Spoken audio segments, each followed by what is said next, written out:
गुरुर्ब्रह्मा गुरुर्विष्णु गुरुर्देवो महेश्वरः गुरुः साक्षात् परब्रह्म तस्मै श्रीगुरुवे नमः।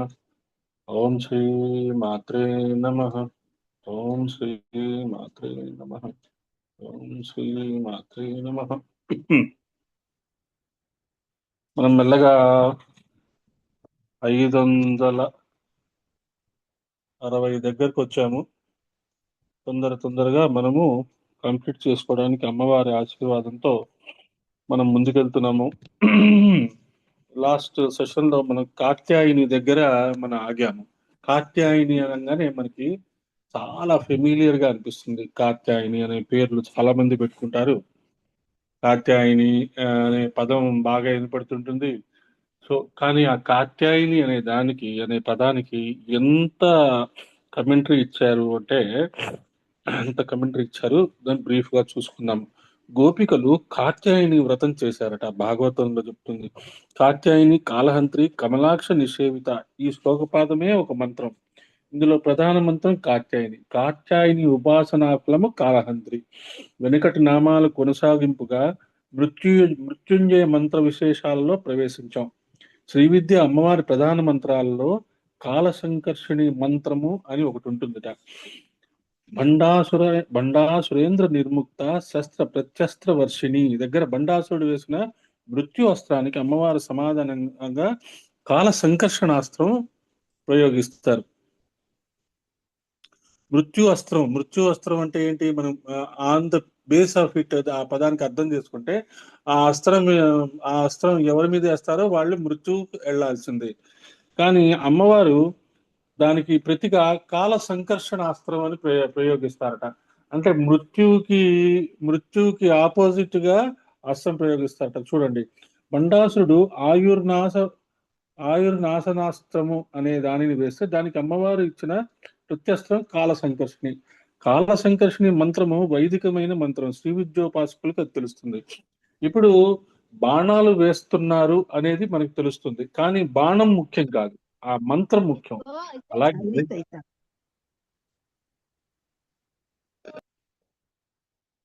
అలాగే మనము మన మాటలు మాట్లాడేటప్పుడు కూడా మన భావం చాలా ముఖ్యం అన్నమాట. ఏ మాటలు ఎలా మాట్లాడతావు, కన్స్ట్రక్టివ్ గా మాట్లాడతారా, డిస్ట్రక్టివ్ గా మాట్లాడతారా అనేది చాలా ముఖ్యం. అది మనం చాలా జాగ్రత్తగా చూసుకోవాలి. ఎక్కడికైనా తీర్థక్షేత్రాలకు వెళ్ళినప్పుడు అలా ఉంటుందేమో, ఇలా ఉంటుందేమో, అలా అవుతుందేమో, ఇలా అవుతుందేమో అని మనం నకారాత్మకంగా ఆలోచిస్తే మనకి అలాంటి అనుభవాలే ఎదురవుతాయి. ఎక్కడికైనా మంచి పనులకు వెళ్ళేటప్పుడు, మంచి పనులు చేసేటప్పుడు పాజిటివ్ గా ఆలోచిస్తుంటే పాజిటివ్ గానే వస్తుంటాయి. అలాగే మన భావం ఇంపార్టెంట్ అన్నమాట. భావాన్ని ఎప్పుడు మనము పాజిటివ్ గా ఉంచుకొని ఏదైనా సత్కార్యాలు చేసేటప్పుడు, అట్లీస్ట్ సత్కార్యాలు చేసేటప్పుడు అలాంటప్పుడు మనము చాలా పాజిటివ్ గా కనుక ఉంటే మనకి ఆ ఆలోచనలు క్రిస్టలైజ్ అవుతాయి. ఇక్కడ కాల సంకర్షణి మంత్రము అని చెప్పారు. కాల సంకర్షణి మంత్రం అంటే ఏంటో చెప్తున్నారు చూడండి. ఈ కాత్యాయని కాలహంత్రి కమలాక్ష నిషేవిత నామపంక్తియే ఒక మంత్రంట. కాలహంత్రిలో కాల సంకర్షణి అనే దానిని దాచిపెట్టారు. వసిన్యాది వాగ్దేవతల దయ చాలా ఉంది. నామాల్లో మంత్ర విశేషాలు ఇలా గర్భీకరించారు. కాలహంత్రి శక్తి కాత్యాయని. కాత్యాయని నామ వివేచనమే పెద్ద ఉపాసన. ఈ నామానికి ఎన్ని అర్థాలు ఉన్నాయో అన్ని భావన చేసుకోవాలి. అందుకనే చాలా నామాలు ఉన్నాయి కాబట్టి, చాలా పాపులర్ పదం కాబట్టి దీన్ని డీటెయిల్ గా డిస్కస్ చేస్తున్నారు. అందుకనే మనము ఈ మామూలుగా కొన్ని నామాలు మనము జస్ట్ అలా ఆ, తలుచుకుంటూ వచ్చాము. కానీ మోస్ట్ ఇంపార్టెంట్ నామాలు ఏవైతే ఉన్నాయో దానికి డీటెయిల్డ్ గా చెప్పుకోవాలి, తప్పదు. ఇంకా లేకపోతే మనకి we cannot go into the crux of the theory. ఆ అమ్మవారి యొక్క మనము లలితా సహస్రాన్ని చదువుతున్నాము, పర్ఫెక్ట్ గా ప్రొనౌన్సియేషన్ ఉంటుంది. తర్వాత ఏంటి? ఆమె లలితా సహస్రం అర్థం తెలుసుకోవాలి. అర్థం తెలుసుకున్నాను, తర్వాత ఏంటి? అనుభూతికి రావాలి. ఆ అర్థం వచ్చిన తర్వాత ఆ ఆ ఆ నామం ఎక్కడ వినపడినా మనకి ఆ నామానికి సంబంధించిన అర్థము మనకి శృతి స్మృతి అంటారు కదా, స్మృతి స్మృతి మెమరీలో నిక్షిప్తమైపోవాలి. అది ఆ మెమరీలో నిక్షిప్తమైపోయిన ఈ అర్థము ఎక్కడ ఎప్పుడు అవసరం ఉందో అక్కడ బల్బులా వెలుగుతుంది. దాన్నే మనము ఇల్యూమినేషన్ అంటాము, ఇంట్యూషన్ అంటాము. ఆ మనసులో బల్బు వెలిగిందిరా అనుకుంటాం కదా, ఏదో ఆలోచన వచ్చింది, ఏదో మనం ఆలోచిస్తూ ఉంటాము, దాని సొల్యూషన్ ఏంటి అంటే టక్కని బల్బు వెలిగిందిరా అనుకుంటాం కదా. అలాగా మనము మనం మనం తెలుసుకుంటున్న ఈ అర్థము నిత్య జీవితంలో అప్లికేషన్ అనేది ఇంపార్టెంట్. మనకి సైన్స్ లో కూడా చెప్తారు కదా, థియరీ, ప్రాక్టికల్స్, అప్లికేషన్. నిత్య జీవితంలో అప్లికేషన్ ఎవరి అనుభూతి వారిదే. దాన్ని ఎలా అప్లై చేసుకోవాలి అనేది మనము మీ మీ సాధనలో మీరు అప్లై చేసుకుంటూ వెళ్తారు. ఈ నామానికి ప్రధానంగా కథాపరమైన అర్థం ఉంది.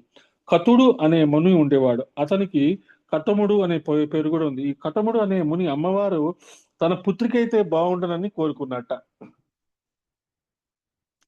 కోరుకుంటే ఆ అనుగ్రహం ఇవ్వదలుచుకున్నాడు పరమేశ్వరుడు. అమ్మవారు కైలాసంలో ఉండగా వెనక నుండి వచ్చి సదాగా శివుని కళ్ళు మూసింది. మొత్తం లోకాలు చీకటైనాయి. మొత్తం ప్రళయావస్థగా మారింది. మొత్తానికి స్థితిలో ఉన్న జగత్తుకు అకాల ప్రళయం ఏర్పడింది. శివుని రామచంద్రుడు ఆ ఒక శాస్త్రం చెప్పినట్టు వారికి పాపం లేకపోయినా కూడా దాన్ని అనుసరిస్తారు. వారు దానివల్ల లోకానికి ఒక కళ్యాణం చేస్తారు అని గ్రహించాలి. అంటే వాళ్ళు ఏదైనా చేసినా మనకి మామూలుగా కళ్ళు మూయటం అనేది చాలా హస్బెండ్ అండ్ వైఫ్ లో వీళ్ళలో అలా సరదాలు ఉంటాయి, పిల్లల్లో కూడా అలాంటి సరదాలు ఉంటాయి.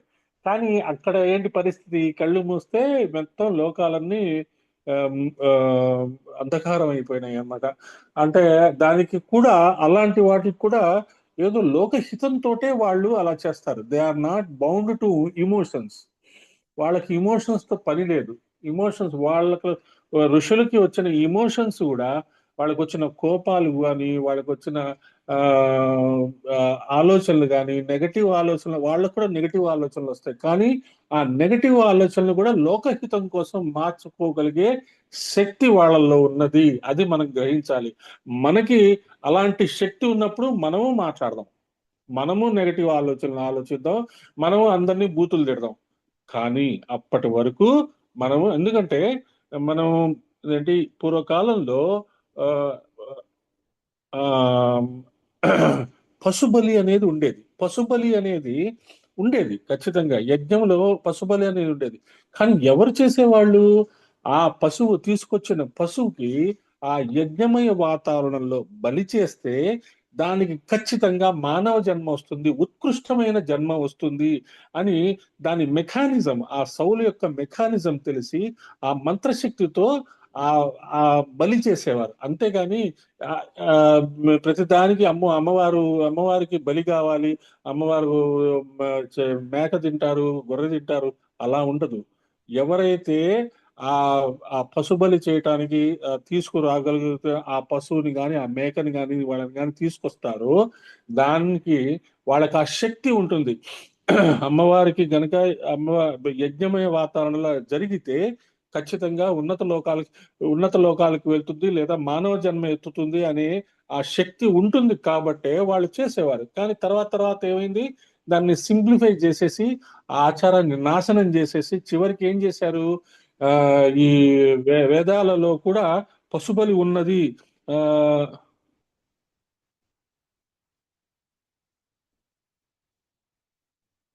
వేదాల్లో పశుబలి ఉన్నది, యజ్ఞాల్లో పశువుని బలి చేస్తారు అని చెప్పి ఒక అపవాదు తయారైపోయింది. అందుకని బుద్ధిస్టులు వచ్చి ఆ యజ్ఞాలని ఆ మనం చేయకూడదు అని చెప్పేసి వాళ్ళు ప్రచారం చేయడం వల్ల ఏమైంది, యజ్ఞాలు ఆగిపోయినాయి. యజ్ఞాలు ఆగిపోయేటప్పటికి ఏమైంది, దేవతలకి హవిస్ అందట్ల. అప్పుడు శ్రీరామ శర్మ ఆచార్య గారు వచ్చి, నాయన యజ్ఞాలు అనేది ఏదో ఆ టైంలో అలా జరిగిపోయినాయి, మళ్ళీ యజ్ఞాన్ని మనం తిరిగి తీసుకురావాలి. ఈసారి మీరు బలి ఇవ్వాలి అనుకుంటే మిమ్మల్ని మీరు బలిచ్చుకోండి, మీ యొక్క ఆలోచనలు బలిచ్చుకోండి, మీ యొక్క అలవాట్లను బలిచ్చుకోండి, మీ యొక్క అహంకారాన్ని బలిచ్చుకోండి, నరమేధ చేసుకోండి, ఆ ఏమన్నా మేధ చేసుకోండి. అంతేగాని ఇంకా అలాంటివి కూడదు అని చెప్పేసి దానికి ఒక వండర్ఫుల్ యూనివర్సల్ టచ్ ఇచ్చారు శ్రీరామ శర్మాచార్య యజ్ఞానికి. ఆ అలాంటి ఆ యజ్ఞము మనందరికి దొరకటము మనం ఎన్నో జన్మలు చేసుకున్న పుణ్యము. గాయత్రి మంత్రం చేసుకోవటం కానీ యజ్ఞం మనకి దొరకటం మనకి ఎన్నో జన్మలు చేసుకున్న పుణ్యంగా మనం భావించి మనం వెళ్ళాలి. అలాంటి అద్భుతమైన వాతావరణంలో ఉంటూ మనం లలితా సహస్రనామంలోకి వెళ్ళి ఆ అమ్మవారి యొక్క నామాలు తెలుసుకుంటూ ఈ ఈ ఈ విషయానికి వచ్చాం.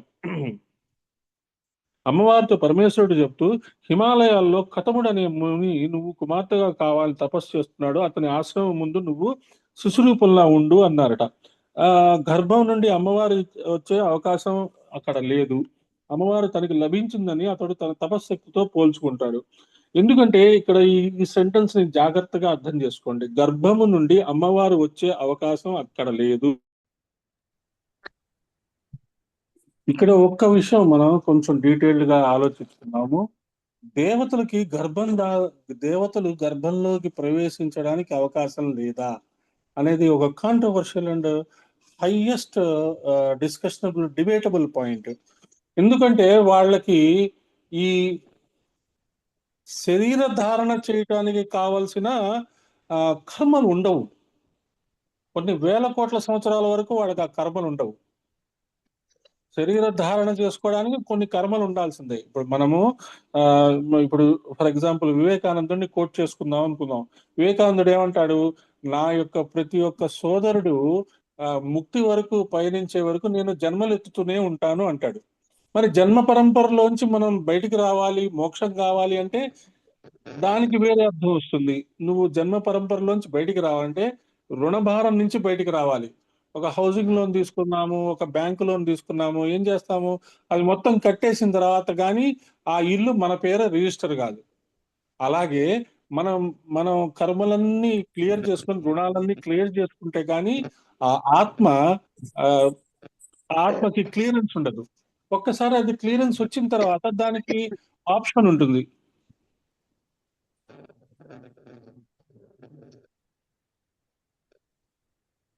మ్యూట్ చేయట్లేదు.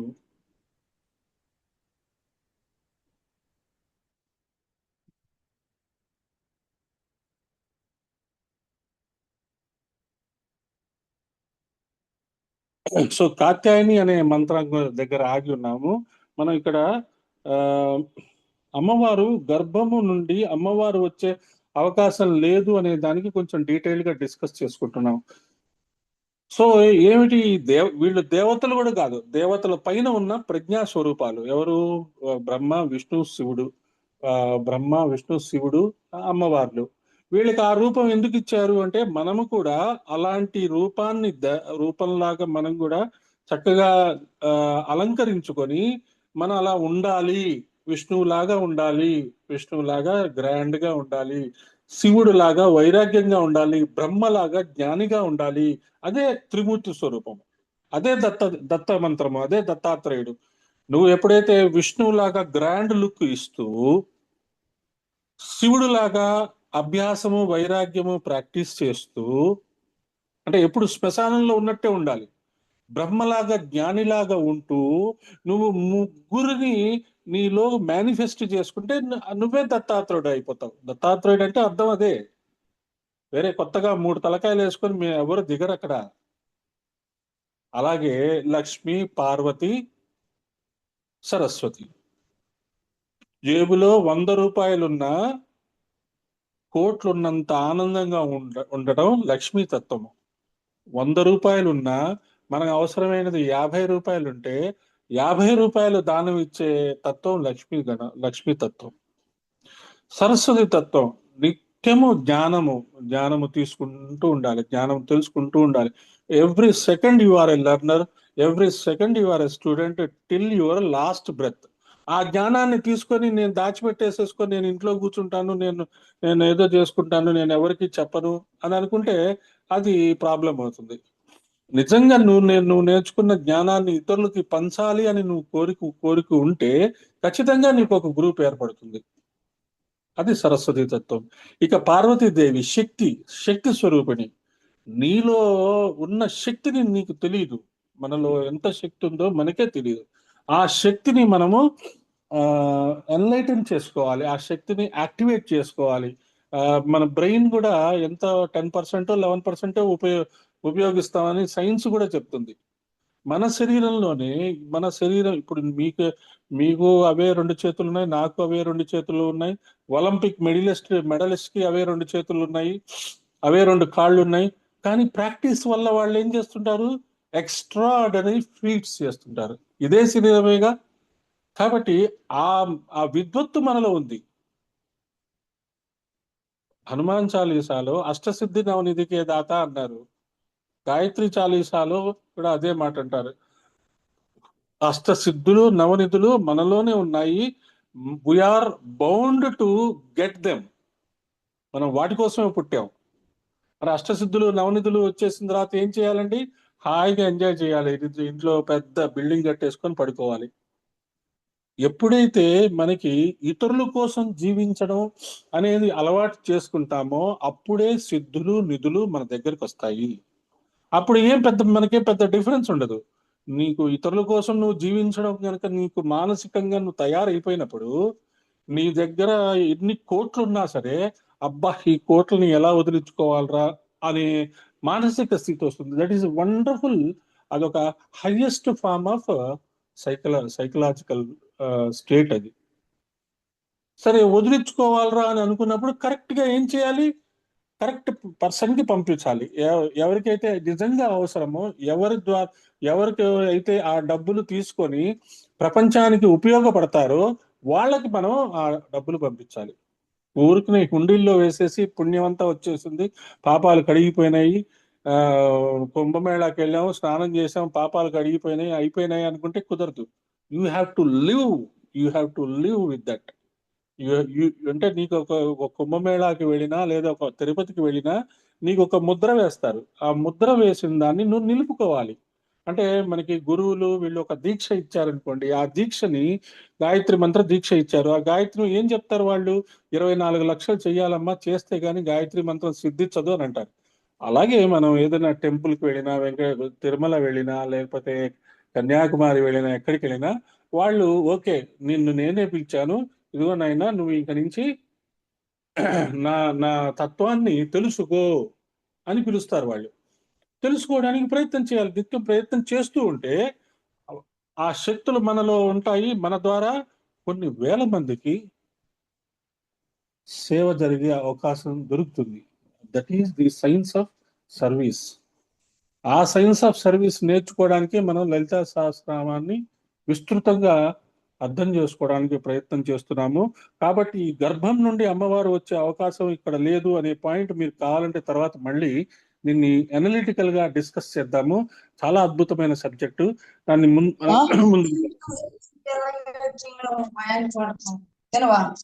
నేను పాలు తాగిస్తా, ఒక గ్లాస్ పాలు తాగిస్తా.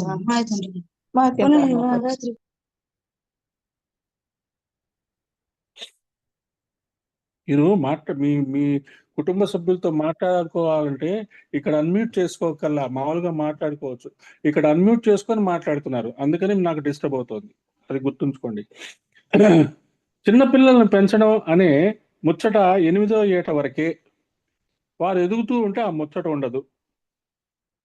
కనుక ముచ్చట తీరా 8 ఏళ్ళు అతని దగ్గర నువ్వు ఉండు. 8వ ఏడు నీకు రాగానే ఆయనకి మోక్షాన్ని ఇచ్చి అప్పటి వరకు అతడు వినియోగించుకుంటున్న జపమాల, ఆసనము, వ్యాసపీఠము, కమండలము, దీపపు సెమ్మలు, అతడు నివేదన చేసే వేయించిన మెల్లక పెసలు పట్టుకొని నువ్వు బయలుదేరే సమయానికి కాశీలో కరువు ఉంటుంది.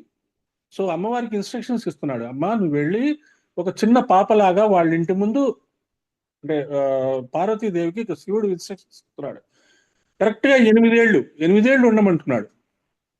8 ఏళ్ల వరకు ఏమవుతుంది? 8 ఏళ్ల వరకు మనం పిల్లల్ని చక్కగా ముద్దు చేసి అది చేసి అన్ని ఏది కావాలంటే అవి చేసి పెడతాం. 8 తర్వాత అంటే అప్పుడు వాడు 6th క్లాస్కో, 3rd క్లాస్కో, 4th క్లాస్కో వస్తాడు. ఇక మెల్లగా మనం ఏం చేస్తాము? అరే నీ పనులు నువ్వు చూసుకోరా బాబు, అలా అలా మెల్లగా నేర్పించాలి. మనం ఏం చేస్తాము? డిగ్రీకి వచ్చిన, ఇంజనీరింగ్కి వచ్చిన వాళ్ళ పనులన్నీ మనమే చేసి వాళ్ళకి ఏదో తెగ చదివేస్తారు అని చెప్పేసి వాళ్ళకి ఇంటి పనులన్నీ ఏమి నేర్పించకుండా వాళ్ళని డైరెక్ట్ గా తీసుకెళ్లి పక్క పెళ్లిళ్ళలో పంపించేస్తాం. అక్కడ వాళ్ళు ఇబ్బంది పడిపోతున్నారు. అలా కాకుండా చిన్నప్పటి నుంచి వాళ్ళకి ఇంట్లో పనులు అలవాటు చేయడం గనక మనం చేసుకుంటే ఈ ట్రెండ్ ని మళ్ళీ తిరిగి స్టార్ట్ చేయాలి మనము ఈ ట్రెండ్ ని మళ్ళీ తిరిగి స్టార్ట్ కష్టమే. ఈ రోజుల్లో పిల్లలకి అందరూ అన్ని రకాలైన ఆ, అవకాశాలు ఇచ్చి వాళ్ళని చదువుకోవడానికి ప్రోత్సహించడానికి చదవటానికి సరైన వాతావరణం కోసం ఎన్నో త్యాగాలు చేస్తున్నారు తల్లిదండ్రులు. మనం అందరం ఎన్నో త్యాగాలు చేశాము. ఆ త్యాగాలు వాళ్ళు తెలుసుకొని మనకి గ్రాటిట్యూడ్ గా ఉంటే అంతకంటే మనకి ఆనందం లేదు. వాళ్ళ గ్రాటిట్యూడ్నెస్ గా లేకపోయినా వాళ్ళు బాగుంటే చాలు, వాళ్ళు చక్కగా హాయిగా ఉంటే చాలు, ఎక్కడున్నా క్షేమంగా హాయిగా ఉంటే చాలు అని అనుకుంటాం మనం ఖచ్చితంగా. కానీ ఆ ట్రెండ్ ని మనం మెల్లగా మార్చాలి. ఇక్కడ ఏం చెప్తున్నారు? ఆ 8వ ఏడు నీకు రాగానే ఆయనకి మోక్షాన్ని ఇచ్చేయమంటున్నాడు. ఎవరికి? కతముడికి పుట్టాలి నువ్వు అని చెప్తున్నాడు అమ్మవారికి శివుడు. అప్పుడు ఆయన వినియోగించుకుంటున్న విషయాలు చూడండి. మనకి ఇవన్నీ చాలా ఇంపార్టెంట్. మన దగ్గర జపమాల, మన ఆసనం మన ఈవెన్ మీరు ఆసనం అనగానే ఏదో అంటే దేవుడి ముందు వేసుకున్న జింక చర్మము లేదు ఒక మ్యాట్ అనుకుంటారు. ఈవెన్ మీరు రెగ్యులర్ గా ఓకే మీరు కింద కూర్చోలేరు.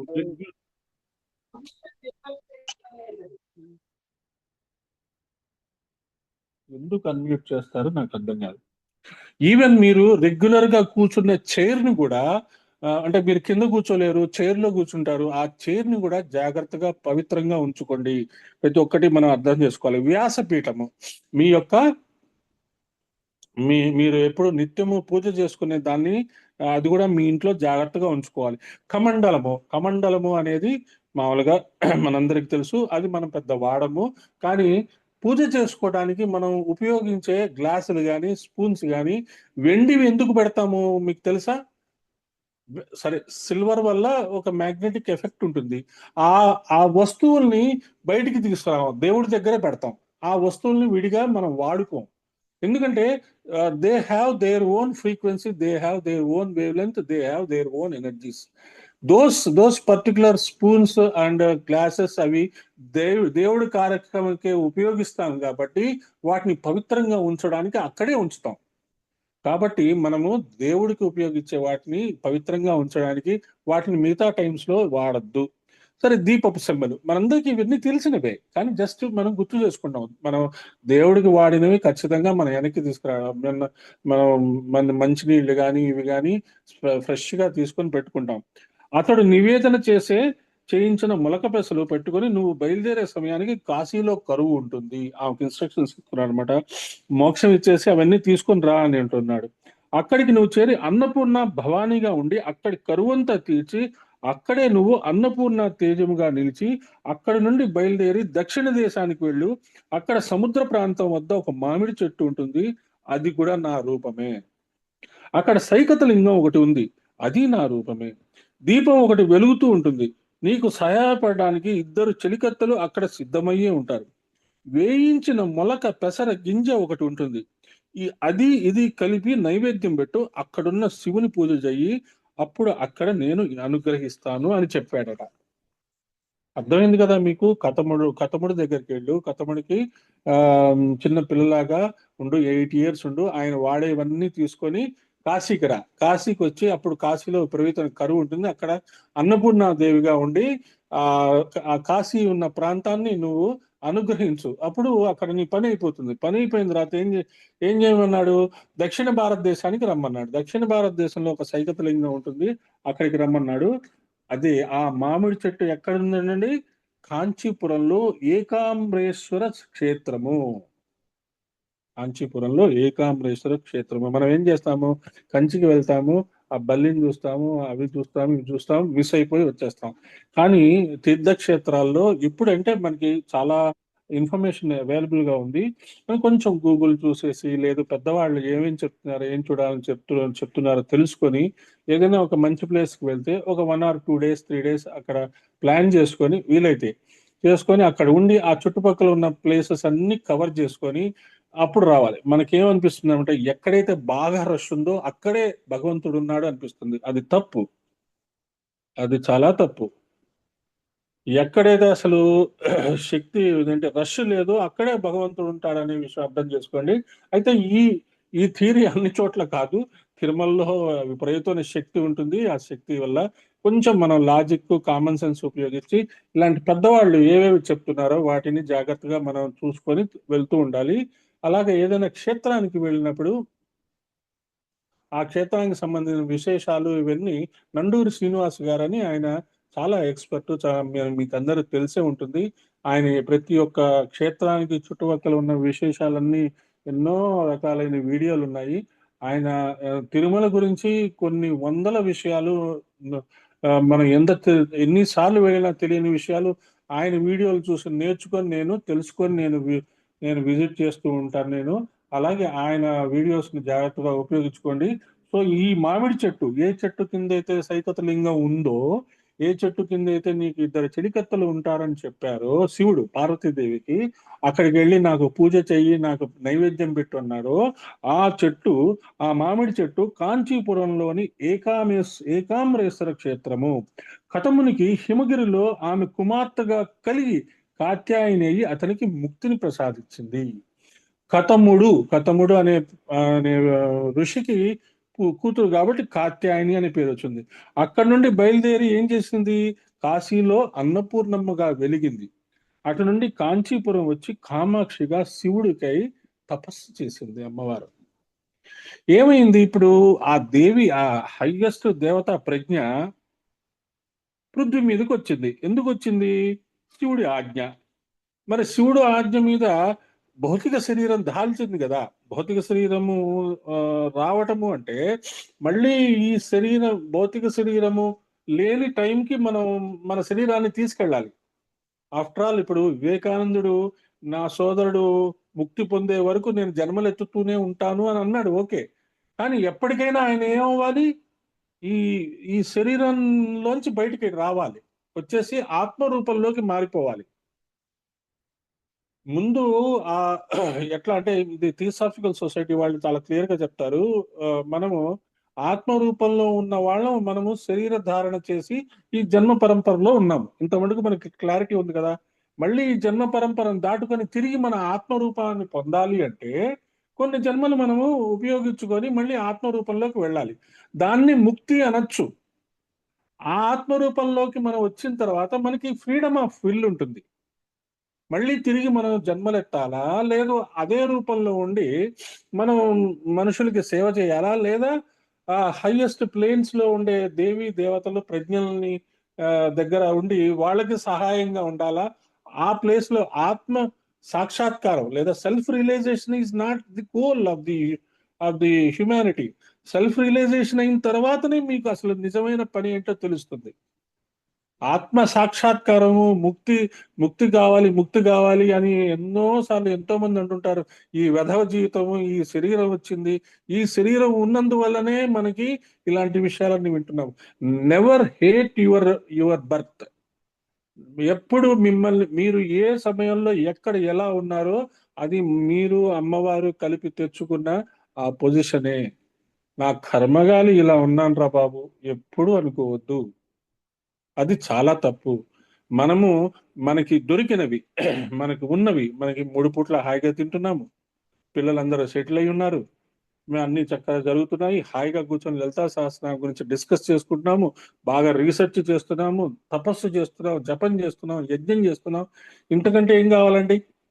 ఇక్కడి నుంచి పైకి ఎలా వెళ్ళాలి? అసలు పైన ఏముంది? ఆత్మ సాక్షాత్కారం ఉంది. మరి ఆత్మ సాక్షాత్కారం అయిపోయిన తర్వాత ఇంకేం పని ఉండదా అండి అంటే ఖచ్చితంగా పని ఉంటుంది. చాలా పనులు ఉంటాయి. ఆ లోకాలని 21 లోకాలను అధిగమించడం, 21 తర్వాత 49 ఉంటాయి. ఆ 49 లోకాల తర్వాత అక్కడే ఉందో తెలుసుకోవడం. ఈ 49 లోకాలు తెలుసుకున్న తర్వాత అసలు విరాట్ స్వరూపుడు, ఈ 49 లోకాలు తెలుసుకున్న తర్వాత విరాట్ స్వరూపుడు అమ్మవారి యొక్క మొదటి లోకంలోకి ప్రవేశం వస్తుంది. అది అది అది చాలా ఎందుకంటే రాష్ట్ర సబ్జెక్ట్ అని ఎందుకు అది మిమ్మల్ని ఏం భయపెట్టడానికి చెప్పట్లేదు, మన సిలబస్ చెప్తున్నాను. ఇప్పుడు జేమ్స్ వెబ్ టెలిస్కోప్స్, ఇవన్నీ టెలిస్కోప్స్ చెప్పి మల్టీవర్సెస్, కొన్ని కోట్ల కోట్ల కోట్ల కోట్ల యూనివర్సెస్ ఉన్నాయి. వీటన్నిటికీ ఒక బాసు అమ్మవారు. ఆవిడ దగ్గర ఈ ఈ నెంబర్ ఆఫ్ యూనివర్సెస్ ఉన్నాయి. ఇంకా ఆవిడని తెలుసుకోవాలంటే ఎంత కష్టపడాలో అర్థం చేసుకోండి. బట్ మనము మాత్రం లలితా సహస్రనామాన్ని అర్థం చేసుకోవడానికి ప్రయత్నం చేస్తున్నాం కాబట్టి we are definitely at cut above the rest. చాలా మంది అసలు లలితా సహస్రనామం చదవడమే అసలు అయిపోయింది, ఇలా మాత్రం రీసెర్చ్ ఓరియంటెడ్ గా మాత్రం చాలా తక్కువ మంది చేసుకుంటారు. డెఫినెట్లీ మనకి ఆ డెస్టినీ ఉన్నది కాబట్టి మనము ఇది కాంచీపురం వచ్చి కామాక్షిగా శివుడికై తపస్సు చేస్తుంది. మళ్ళీ ఈవిడ బాడీలోకి వచ్చింది కదా, ఈ బాడీలోంచి మళ్ళీ రిలీజ్ అయిపోయి మళ్ళీ ఆ పైన కలిసిపోవాలి. అందుకని ఏం చేయాలి, ఈ బాడీకి ఆ ఆ పవర్ తీసుకురావాలని తపస్సు చేస్తుంది.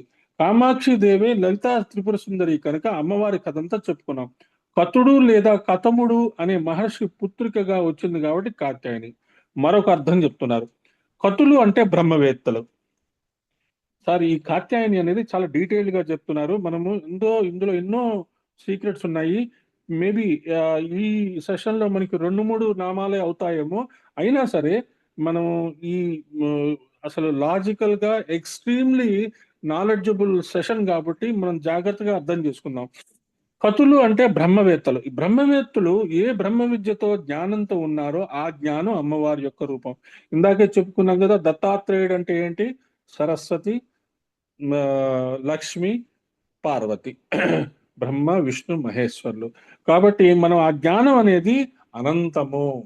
ఏదో ఒకటి చెప్పాము, ఒక క్లాస్ చెప్పాము, ఒక పుస్తకం చదివాము చాలు, ఒక గురువుకు సేవ చేశాము అనేది కుదరదు. నిత్యము చేసుకుంటూ ఉండాల్సిందే. బ్రహ్మవేత్తల్లో ప్రకాశించే బ్రహ్మ విద్యా స్వరూపిణి కాత్యాయని. ఇది దీనికి అసలైన అర్థము. మొదటిది లీలార్థము, రెండవది పరమార్థము. మొదటిది లీలార్థం ఏంటి, ఆ కథముడు అనే ఋషికి పుట్టడము, శివుడు ఆవిడకి వర్క్ చెప్పడం, ఒక అసైన్మెంట్ ఇవ్వడం, మళ్ళీ నువ్వు తపస్సు చేసి నా దగ్గరికి రా అంటాము, నువ్వు కంచిలో ఉండు, కాశీకి వెళ్ళు అని చెప్పడం, ఇది లీలార్థము. ఇప్పుడు పరమార్థం ఏంటంటే కథములు, కతులు అంటే బ్రహ్మవేత్తలు. బ్రహ్మవేత్తలు అంటే the ultimate people, ultimate knowledge people, people who have ultimate knowledge. అంటే వాళ్ళకి వాళ్ళకి తెలియదంటూ లేదు. అంటే వాళ్ళ భౌతిక శరీరం ఒక లిమిట్ ఉంటుంది, ఆ బ్రెయిన్ కి ఒక లిమిట్ ఉంటుంది. మాక్సిమం ఒక లైఫ్ టైంలో శ్రీరామ్ శర్మ ఆచార్య గారు లేదా మాస్టర్ గాని, అరబిందుల వారు గాని 1,00,000 పుస్తకాలు చదివి ఉంటారు. ఈ ఓషో ఓషో గాని 1,00,000 పుస్తకాలు చదివి ఉంటారు. ఈవెన్ 1,00,000 పుస్తకాలు చదువుకున్నా మనకి మెమరీ ఎంత ఉందంటే, అందులో మన 1,00,000 పుస్తకాల జ్ఞానాన్ని మనం స్టోర్ చేసుకుంటే ఎంత మెమరీ ఉపయోగిస్తామంటేట, మాక్సిమం 20% మెమరీ ఉపయోగిస్తాంట. సో ఏమవుతుంది, వీళ్ళు చదువుతూ చదువుతూ చదువుతూ చదువుతూ ఉండగా ఈ శృతి స్మృతి పురాణాల లెక్కలో వీళ్ళకి పాత జన్మలవి అవన్నీ గుర్తొస్తూ ఉంటే ఆ నాలెడ్జ్ అంతా డౌన్లోడ్ అవుతుంది. డౌన్లోడ్ అయ్యి వాళ్ళు కొన్ని విషయాలు beyond earth planet, beyond solar system కొన్ని విషయాలు చెప్పడం జరుగుతూ ఉంటుంది. జరిగినప్పుడు వీటికి రిఫరెన్సెస్ లేవే, ఈయనేంటి ఇలా ఫ్లూక్ గా చెప్తున్నాడు, ఈ నిజంగా ఇలా జరుగుతుందా, ఇలా ఉందా అని అనిపిస్తుంది. కానీ వాళ్ళ లైఫ్ స్టైల్ని చూసి వాళ్ళు చెప్పిన విషయాలని మనం నమ్మి తీరాల్సిందే. దమ్ముంటే నువ్వు రీసెర్చ్ చేసి దాన్ని నీకు నువ్వు ప్రూవ్ చేసుకో. అంతేగాని ఈయనేంటో ఇలా చెప్తున్నాడు, ఈయన చెప్పింది రైటా రాంగా అని అనుకుంటూ కూర్చున్నారు అనుకోండి, మనం వెనకబడిపోతాం. కాబట్టి బ్రహ్మవేత్తలు అనే పదానికి మనము చాలా అర్థం చేసుకోవాలి, చాలా జాగ్రత్తగా మనం తెలుసుకోవాలి. మనందరము కూడా బ్రహ్మవేత్తలు అయి తీరాల్సిందే. We have that destiny. Lalita సహస్రనామము చదివే వాళ్ళు, నేర్చుకునే వాళ్ళు, దాని గురించి రీసెర్చ్ చేసే వాళ్ళందరికీ బ్రహ్మవేత్తలు అయ్యే డెస్టినీ ఉన్నది అని మనం నమ్మాల్సిందే. లీల జరిగినప్పుడు లీలార్థం మొదలవుతుంది, పరమార్థం ఎప్పుడు ఉంటుంది. కాత్యాయని నామము కథమునికి కూతురు అయ్యాకే వచ్చింది అంటే అప్పుడు అది మంత్రం కాదు, అది ఎప్పుడూ ఉండాలి. ఎప్పుడు వేదాల్లో అమ్మవారు కాత్యాయని అని చెప్పబడుతూ ఉంటారు. కాత్యాయని అంటే జ్ఞాన రూపిణి. కాత్యాయని నామం చేస్తే అజ్ఞానం పోతుంది, జ్ఞానం లభిస్తుంది. అది మనకి సర్వ మృత్యు నివారణి. ఇక్కడ జ్ఞానానికి మృత్యువుకి లింక్ పెడుతున్నాడు.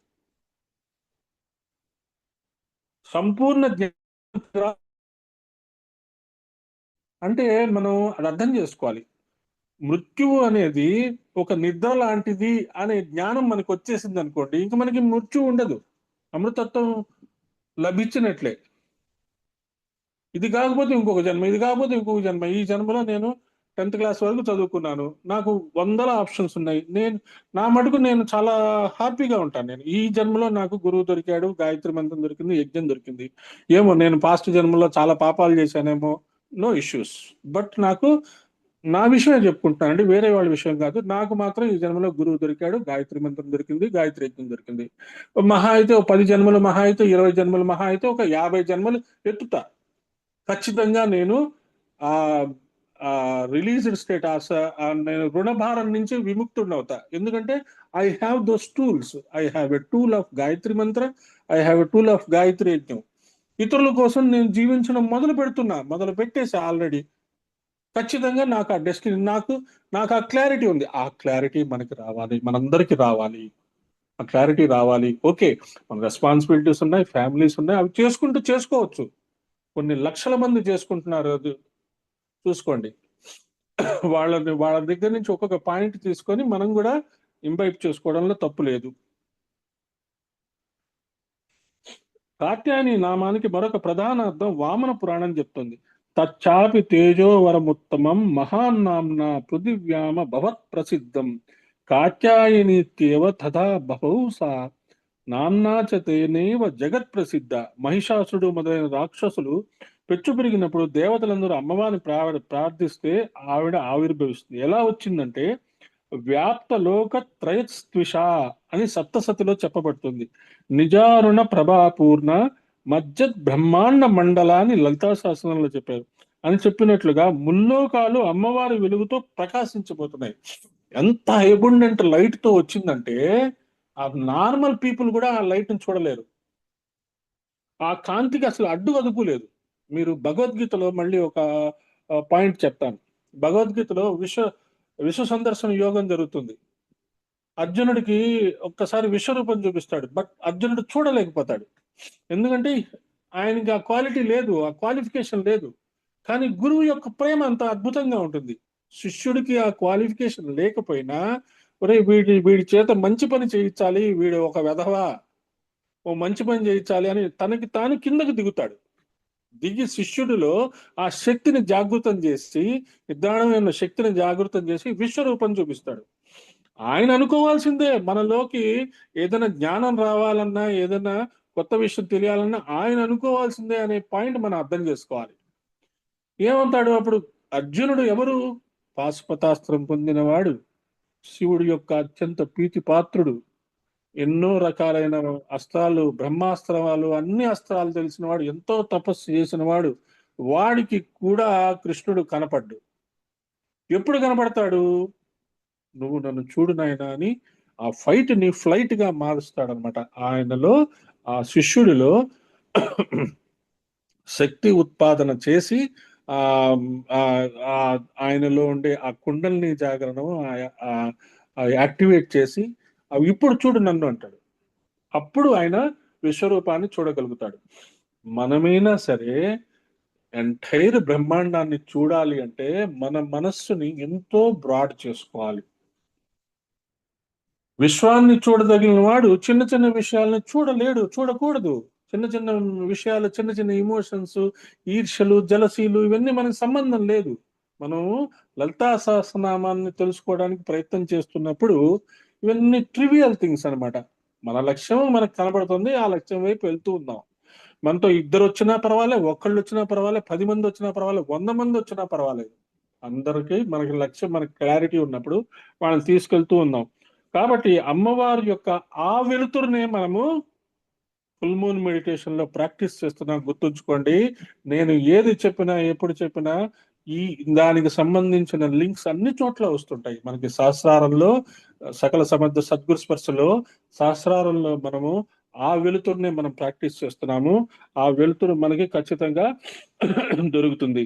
మనలో భూమధ్య స్థానము ఓడ్యాన పీఠం అని చెప్పుకున్నాము. కాత్యాయని చోడ్యాని అని కాళీ పురాణం చెప్తుంది. కాత్యాయని నామం అనగా అత్యంత ఉత్కృష్ట స్థానము, భూమధ్య స్థానం స్పందిస్తుంది. సో కాత్యాయని అనగానే మన ఆజ్ఞా చక్రం అలా యాక్టివేట్ అవ్వాలట. అక్కడ దేవతే ఈవిడ. ఇంచుమించు బిందువాసినే అని తల్లి చెప్పబడుతుంది. శ్రీచక్రంలో సెంట్రల్లో బిందువు ఉంటుంది. ఆ బిందువు దగ్గరే అమ్మవారి యొక్క అసలైన శక్తి ఉంటుంది. అణువులో ఎక్కడ శక్తి ఉండాలో శ్రీచక్రంలో అక్కడ శక్తి ఉంటుంది. ఆ బిందువు ఏంటిట? మనము ఆజ్ఞాచక్రంలో మనం పెట్టుకునే ఆ బొట్టు పెట్టుకోవడం,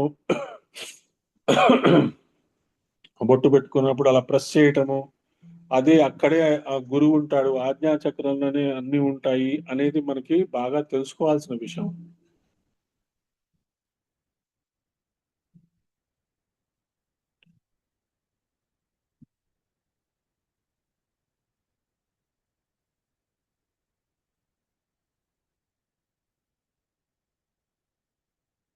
దేవి పురాణంలో వ్యాసుల వారు కాత్యాయని నామానికి అర్థం చెప్తూ కం బ్రహ్మ కం శిరః ప్రోక్తం అశ్మసారంచ కం మతం ధారణాద్వాసనాద్వాపి తేన కాత్యాయని మత. కం అనే మాటకి బ్రహ్మ, శిరస్సు, వజ్రము అనే అర్థాలున్నాయట. ఆ బ్రహ్మమును ధరించున్నది, బ్రహ్మమును వసించున్నది, శిరస్సును ధరించున్నది, శిరస్సు నందు వసించున్నది, వజ్రమును ధరించినది, వజ్రము నందు వసించున్నది అని మూడు అర్థాలు చెప్పుకోవాలి. ధరించుట, వసించుట. ధరించుట అంటే వేసుకోవడం, వసించడం అంటే ఉండటం. ఉపాసన, సాధన, ఆరాధన అని చెప్తారు కదా గురువు గారు. ఉపాసన అంటే ఏంటి? కూర్చొని అమ్మవారు కనపడకుండా పూలు విసిరేయటం, అమ్మవారు యజ్ఞంలో ఇంత దూరంగా ఉండి హవిస్ విసిరేయటం, ఇది ఇది ఇది మనకు అర్థమైంది. కానీ ఏం చేయాలి? యజ్ఞంలో చాలా జాగ్రత్తగా వేయాలి. అమ్మవారికి చాలా జాగ్రత్తగా పూజ చేసుకోవాలి. చిన్నపిల్లలకి ఎలాగైతే మనం అన్నం పెడతామో ఆ పూజ కూడా అంత లలితంగా, చక్కగా, హాయిగా చేసుకోవాలి. చేసుకుంటేనే మనకి అది అలవాటు అవుతుంది. కాబట్టి ఆ ధరించుట, వసించుట అనేది మనకి చెప్తున్నారు ఇక్కడ. ధరించుట అంటే ఆధార శక్తి, బ్రహ్మమునకు ఆధార శక్తి. బ్రహ్మము అనగా వేదము. మనందరికి ఆధారం ఏంటండి? నాలెడ్జ్. నాలెడ్జే మన ఆధారము, ప్రాణశక్తి అని మన ఆధారము. మనం నిలబడి ఉన్నాము, మనం కూర్చొని ఉన్నాము అంటే దానికి కారణం ప్రాణశక్తి. ప్రాణశక్తి సరిగ్గా పనిచేస్తుంది కాబట్టి with right knowledge and right relation పనిచేస్తుంది కాబట్టి మనం కూర్చొని వినగలుగుతున్నాం. కాబట్టి ఆ ధరించుట, వసించుట అనేది మనం చాలా జాగ్రత్తగా అర్థం చేసుకోవాలి. కం శిరః, శిరస్సునకు కం అనే పేరు కూడా ఉంది. శిరస్థానాన్ని ధరిస్తోంది ఈవిడ. ధరించుట అంటే ఆధారం. శిరస్సులోనే జ్ఞానేంద్రియాలన్నీ ఉన్నాయి. ఇంకొక మోస్ట్ ఇంపార్టెంట్ ఆస్పెక్ట్, జ్ఞానం యొక్క పట్టుగొమ్మ శిరస్సు. ఆ జ్ఞానాన్ని ఇక్కడ ఆధారంగా ధరించేది ఆ తల్లి. తల నొప్పి పుట్టేస్తుందండి, తల తీసి ఎక్కడైనా పెడితే బాగుండు అని సరదాగా అనుకుంటాం, తప్పేం లేదు. కానీ ఈ తలలోనే మొత్తం అన్నీ ఉన్నాయి. మన యొక్క తల, మన యొక్క శిరస్సే మన మన మొత్తం మన జీవితానికి ఉపయోగపడే most important organ. Skull, eyes, ears, nose, mouth. మరి ఇంకా నోరు తెరిస్తే వసున్యాది వాగ్దేవతలందరూ అక్కడే ఉంటారు. ఇంకా దానికి ఛాలెంజే లేదు. ఇంకా నాస్ట్రిల్స్ చూస్తే అసలు నాస్ట్రిల్స్ లేకపోతే మనకి అసలు జీవమే ఉండదు. ఇక కళ్ళు అంటారా, కళ్ళతోనే మనం అన్ని నేర్చుకుంటాం. కళ్ళ ద్వారానే హీలింగ్ చేస్తాం, కళ్ళ ద్వారానే ప్రేమను ప్రసరిస్తాం. చెవులు అంటారా, మంచి మాటలు వింటాము, మంచి విషయాలు తెలుసుకుంటూ ఉంటాం. ఇక బ్రెయిన్, మైండ్ ఇవన్నీ ఉంటాయి, వాటితో విచక్షణ జ్ఞానము అవన్నీ చేసుకుంటాం. సో మనకి శిరస్సు అనేది చాలా ఇంపార్టెంట్.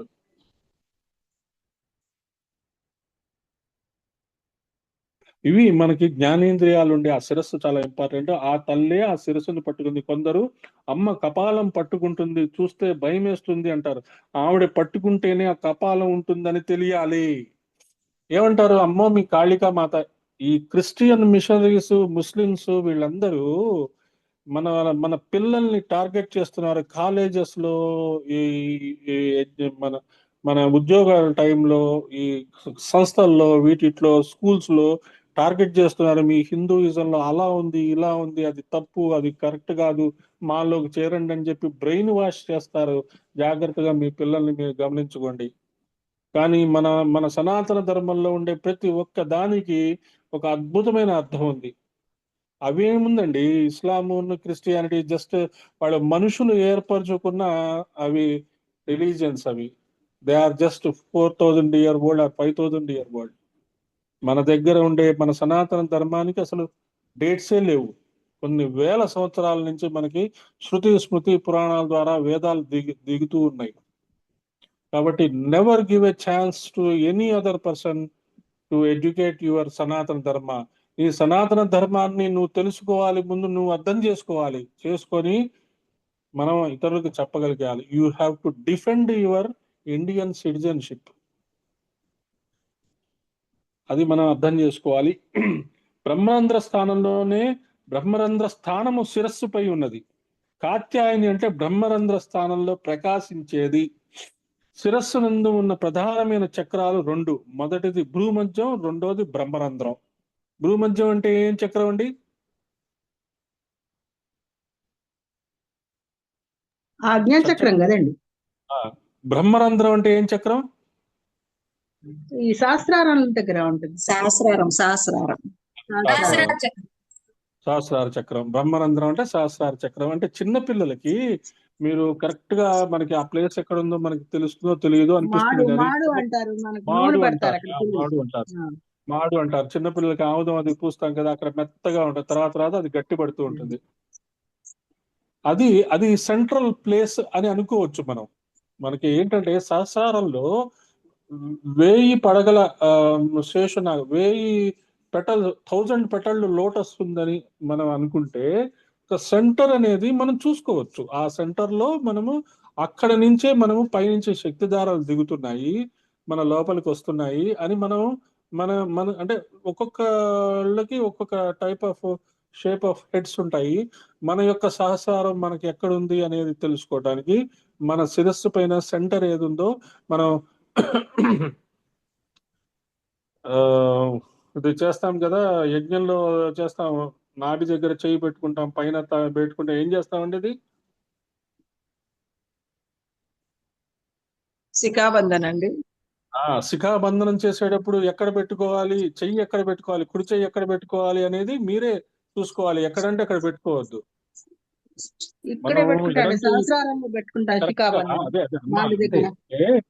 ఇప్పుడు మనం అన్ని డిస్కస్ చేసుకుంటాం, మనందరికీ తెలుసు.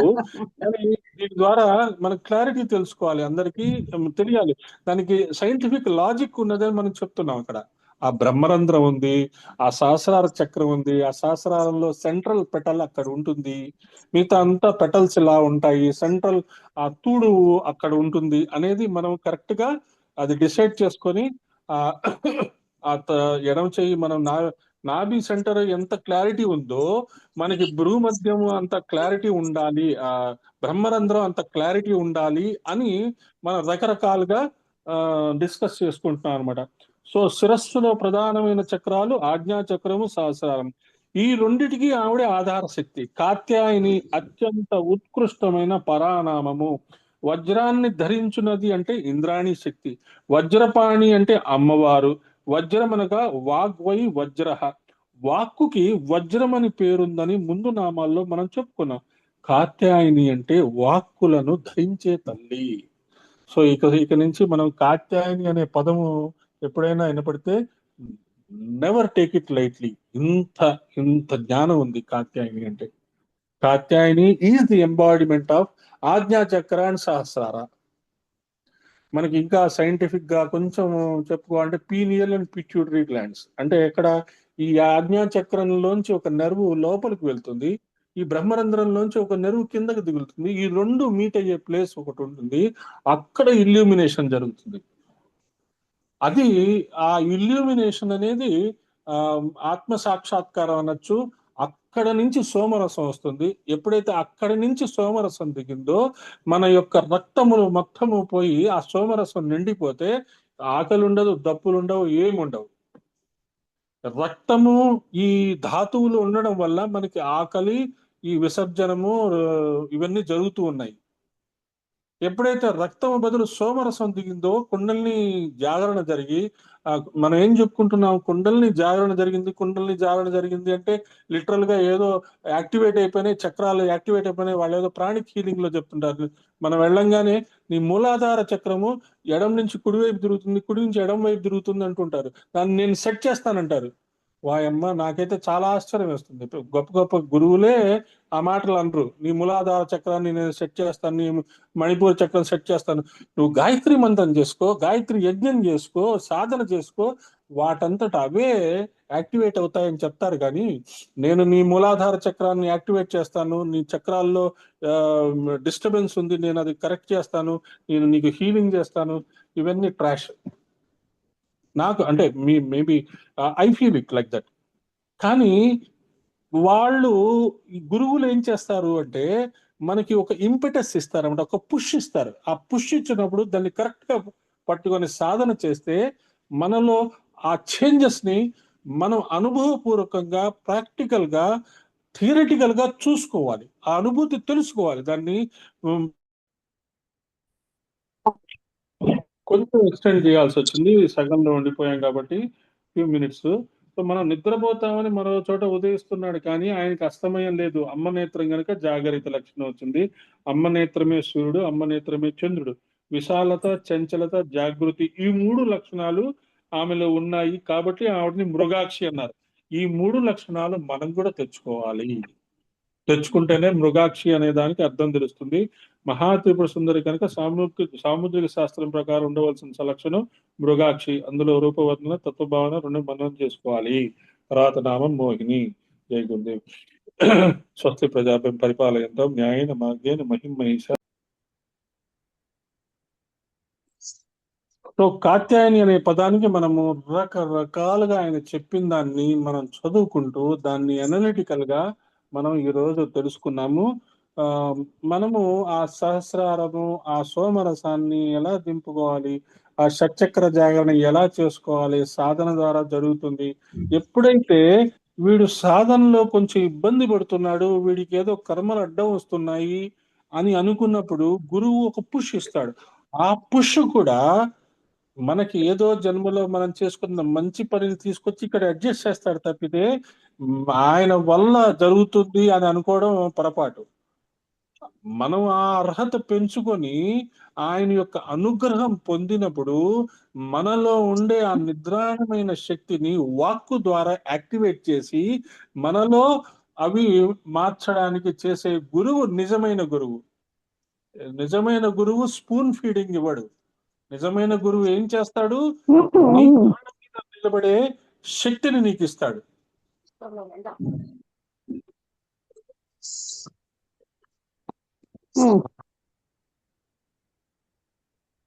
అందరూ మ్యూట్ చేసుకోండి. 5 అన్మ్యూట్ లో ఉన్నారు, ప్లీజ్ మ్యూట్.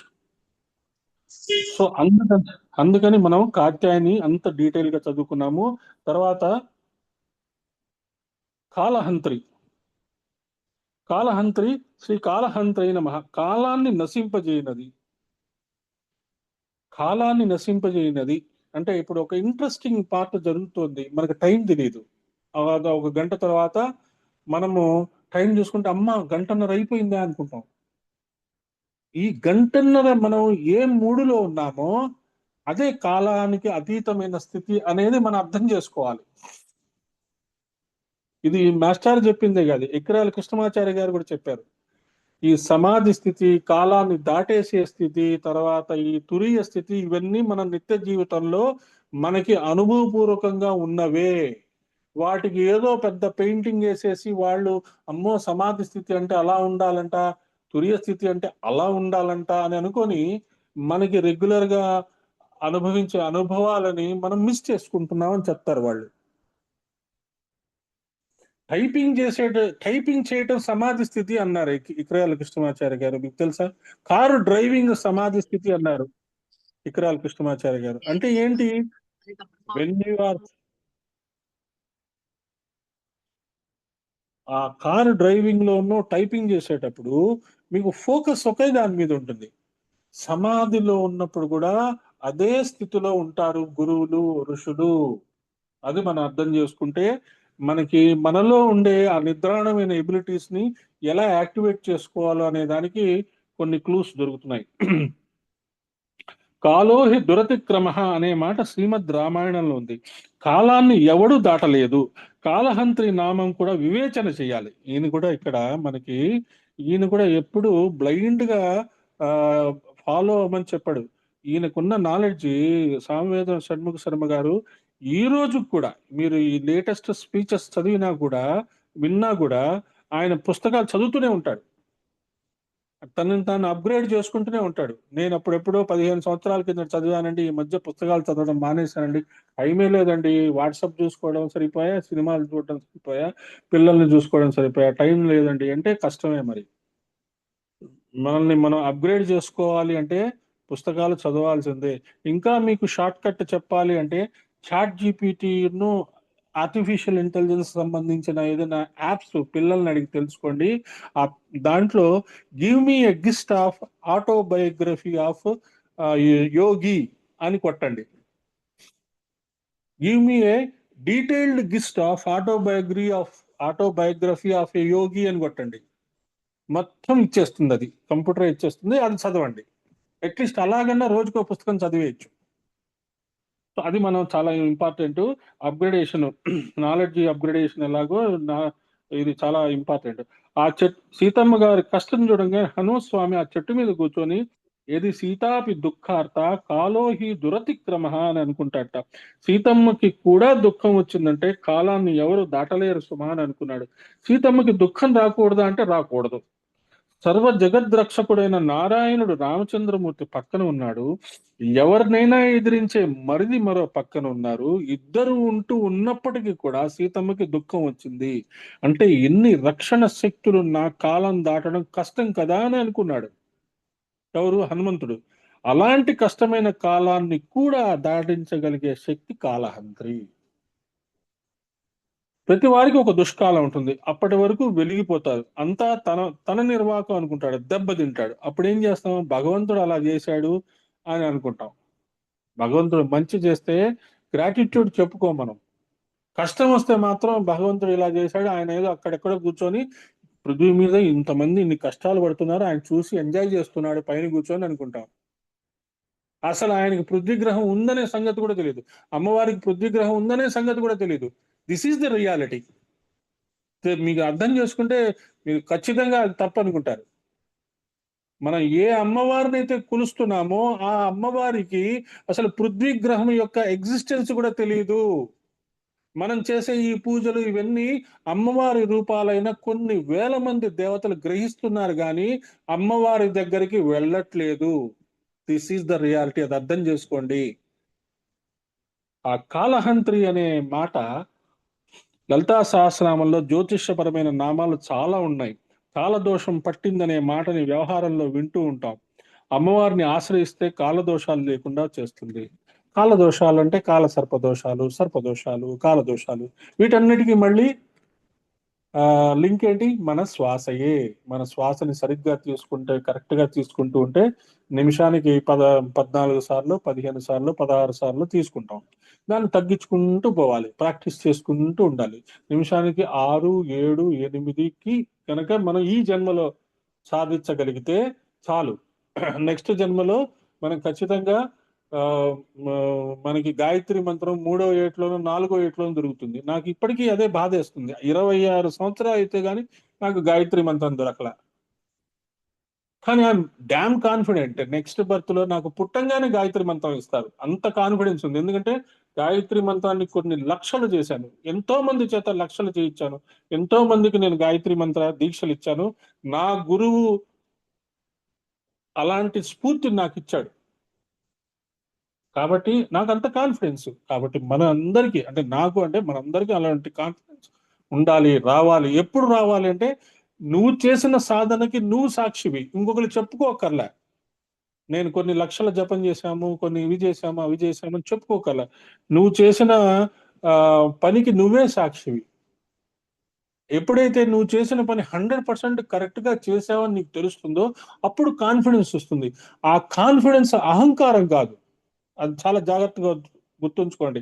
అహంకారం వేరు, కాన్ఫిడెన్స్ వేరు.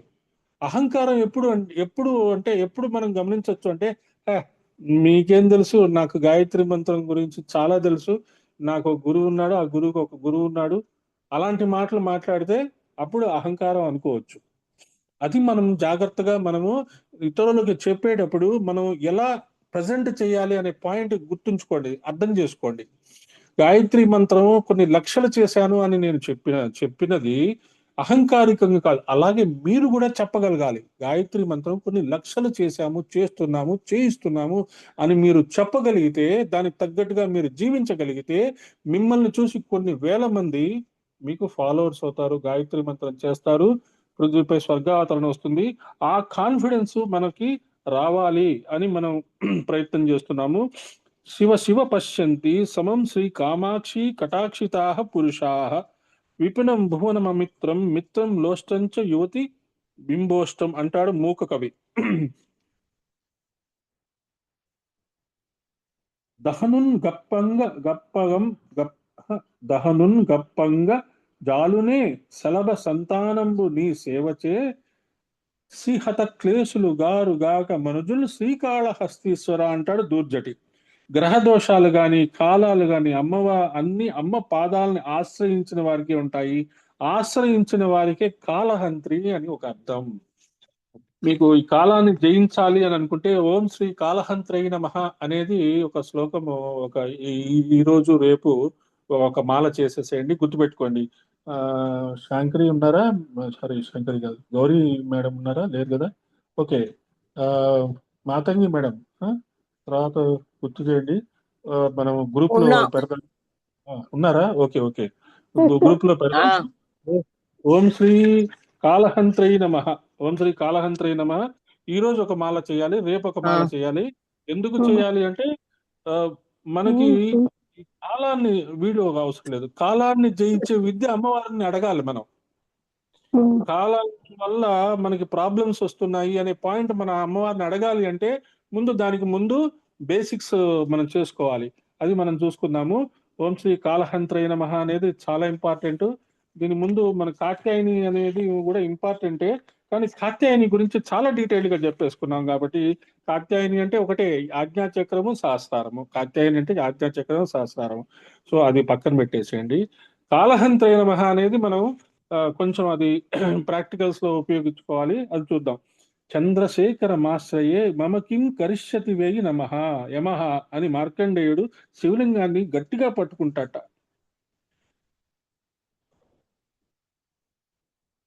శివుడు ఆ లింగంలోంచి ఒక్కసారి వచ్చి మొట్టమొదట చేసిన పని ఏంటి? మార్కండేయుని మీద కొడి చెయ్యి వేసి ఎడం పాదంతో ఎవరిని తన్నట్ట. అంటే ఆ కాళహంత్రై నమః అనే పదంలో, అనే నామంలో ఎంత శక్తి ఉందంటే, శివుడు వచ్చి మనకి ఆ మృత్యువుని పోస్ట్ పోన్ చేసే దమ్ము ఉందన్నమాట ఆ మంత్రానికి. ఏం చేయాలండి మరి? మృత్యువుని పోస్ట్ పోన్ చేసి 70 ఏళ్ళు వచ్చాయి, 80 ఏళ్ళు వచ్చాయి, 90 ఏళ్ళు వచ్చాయి. నీకు మిగిలిన ప్రతి క్షణాన్ని నువ్వు ఉపయోగించుకుంటే, సరిగ్గా ఉపయోగించుకుంటే నీకు ఆరోగ్యం ఉంటుంది, ఆనందం ఉంటుంది, జ్ఞానం ఉంటుంది. ఎప్పుడైతే నువ్వు నీ శరీరాన్ని సరిగ్గా ఉపయోగించుకోవట్లేదో, నీ ఆత్మే నిన్ను శరీరాన్ని తీసేస్తుంది, మృత్యు వచ్చేస్తుంది. నువ్వు ఎప్పుడైతే ఇతరుల కోసం జీవించడం మొదలు పెట్టావో, ఇప్పుడు వెదురుపాక గురువు గారని ఒక ఆయన ఉన్నారు, ఆయన గాడ్ గారు అంట, ఆయన దగ్గరికి వెళ్తుంటాం. ఆయన ఏం చెప్తారో తెలుసా మీకు? ఆయన అమ్మవారి ఉపాసకులు, విజయదుర్గా పీఠ. నేను కొంతమందికి, ఎంతో మందికి నేను, ఆయన యాక్చువల్ గా ఆయన డేట్ ఆఫ్ బర్త్ ప్రకారం ఆయన వయసు 84, 85. కానీ ఆయన ఎంత కాన్ఫిడెంట్ గా చెప్పుకుంటారు అంటే, నా వయస్సు పెరుగుతూ ఉంటుంది, తరుగుతూ ఉంటుందిరా, నాకే తెలియదు నిజంగా నా వయసు అని చెప్తారు. ఏది? సాయిబాబాని కోర్టులో జడ్జి అడుగుతాడు, నీ వయస్సు ఎంత అంటే, కొన్ని లక్షల సంవత్సరాలు. ఎలా చెప్పగలిగాడంటే, he is aware of that many number of years. ఆయనకి అన్ని అన్ని జన్మలు, అన్ని సంవత్సరాలు ఆయనకి అవేర్నెస్ ఉంది. మనకు ఆ అవేర్నెస్ లేదు. ఆ అవేర్నెస్ కోసమే కాళహంత్రై నమః అనేది మనం ప్రయత్నం చేస్తున్నాం. సో ఈ గాడ్ గారు ఏం చెప్తారు? నా శిష్యుల్లో చాలా మందికి నేను 10 సంవత్సరాలు, 5 సంవత్సరాలు ఇచ్చేసానురా, వాళ్ళు ఇంకాస్త బతకాలి, ఇంకాస్త ముందుకెళ్ళి మంచి పనులు చేయాలి, నాకు ఇచ్చిన ఆయుష్ వాళ్ళకి ఇచ్చానురా అని చెప్తారు. అమ్మవారి అనుమతితోనే ఇచ్చానురా, నేను నా అంతటి నేను కాదు అంటాడు. మళ్ళీ కొంతమంది ఆయుష్ ఆయన తీసుకున్నాడు. వీడు ఇప్పుడు వెళ్ళిపోతేనే కరెక్ట్ గా ఆ గ్యాప్ చూసుకొని నెక్స్ట్ మంచి భర్త తీసుకుంటాడు, కాబట్టి వీడిని ఇప్పుడు పంపించేయాల్సి వస్తుందని చెప్పి వాడి దగ్గర మిగిలిన ఇది తీసుకుంటారు. ఇది మనం ఆ ఆ లీలని మనం నమ్ముతామా నమ్మమా అనేది డిఫరెంట్. బట్ ఆయన అట్లీస్ట్ ఆయన అబద్ధం చెప్పడు. ఎందుకంటే ఆయన విజయదుర్గ అమ్మవారి సశరీరంగా చూసిన మనిషి, ఆయన ఒక పీఠాధిపతి. కాబట్టి ఆయన కరెక్ట్ గా చెప్పుంటాడు అనే ప్రిన్సెస్ లో మనం ఆలోచించడం మొదలు పెడితే, సో ఈ కాలహంత్రే నమః అనే పాయింట్ ఆయన పట్టేసుకున్నాడు అని నాకు అనిపిస్తుంది. సో దట్ ఏం చేయగలం మనము ఇతరుల యొక్క జీవితాన్ని ఎక్స్టెండ్ చేయగలము, ఇతరుల యొక్క జీవితాన్ని కంట్రోల్ చేయగలం, మన జీవితాన్ని కూడా ఎక్స్టెండ్ చేయగలము. మనం మనం జీవించే ఒక సంవత్సరాన్ని మనం 10 సంవత్సరాల ఎవల్యూషన్ సంపాదించుకోగలం. అది అర్థం చేసుకోండి. మనము మనము ఈ లలితా సహస్రనామ సెషన్స్ స్టార్ట్ చేసినప్పటి నుంచి మీరు మీ లైఫ్ ని ఒకసారి గమనించుకోండి. Before that and after that. మనం భారతదేశాన్ని మనం అనుకుంటాం కదా, India before Modi, India after Modi అని ఎలా అనుకుంటాము. మన మన లైఫ్ ని లైఫ్ బిఫోర్ లలితా సహస్ర, లైఫ్ ఆఫ్టర్ లలితా సహస్ర అని విశ్లేషణ చేసుకుంటే మనలో ఎన్నో మార్పులు వచ్చినాయి. చాలా మంది నాకు ఫీడ్బ్యాక్ ఇస్తుంటారు. ఇంత ముందు కంటే ఇప్పుడు లలితా సహస్ర అమ్మవారి టెంపుల్స్కి వెళ్ళినా, ఏ టెంపుల్కి వెళ్ళినా మాకు డిఫరెంట్ పర్స్పెక్టివ్ లో మేము చూస్తున్నాము. ఒక రకమైన అనుభూతి మారుతోంది. అక్కడికి వెళ్ళినప్పుడు ఈ మాటలే గుర్తొస్తున్నాయి, ఈ మంత్రాలే గుర్తొస్తున్నాయి. ఈ మంత్రాలతో మేము మానసికంగానే దూరంగా ఉండే అమ్మవారికి అభిషేకం చేసుకుంటున్నాము, అమ్మవారికి పూజ చేసుకుంటున్నాము, అమ్మవారికి ఆర్తించుకుంటున్నాము అని చెప్తున్నారు చాలా మంది. So this is what we have to do. కాలహంత్రైన మహా. సో అప్పుడు ఏం చేశాడు ఆయన మీద కుడి చేయి వేసాట, మార్కండేయుడి మీద ఎడం పదంతో యముని తన్నాడు. కుడి చేయి వేసి వీడు నావాడు అని పరమేశ్వరుడు అన్న తర్వాత ఇంకొకడు వాని వైపు చూడడానికి వీల్లేదు. ఎందుకంటే టైం ఫ్యాక్టర్ అనమాట. మహాకాలుడు అంటే ఆ టైం ఫ్యాక్టర్ అనమాట. He is the person who is beyond time, space and distance. ఆ కాలానికి అవతల తీసుకెళ్ళిపోయారు అనుకోండి మనల్ని.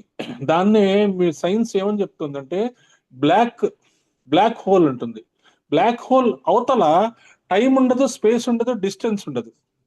అటువైపు కనుక మనం తీసుకెళ్తే ఇంకా అసలు we will be beyond everything అనమాట. మనకి టైమే తెలియదు. ఇంటర్స్టెల్లార్ ఇలాంటి ప్లేసెస్ కి వెళ్ళినప్పుడు మళ్ళీ తిరిగి వస్తే కొన్ని వేల సంవత్సరాలు గడిచిపోయి ఉంటాయి. అది టైం ఫ్యాక్టర్. సో ఆ ఆ చంద్రశేఖర భక్తార్తి భంజనాయి నమో నమః అని లలితా స్తోత్ర శతనామావళిలో ఒక నామం. చంద్రశేఖర భక్తుల ఆర్తిని అమ్మవారు పోగొడుతుంది. చంద్రశేఖర మాశ్రయే మమ కిం కరిష్యతి వై యమః.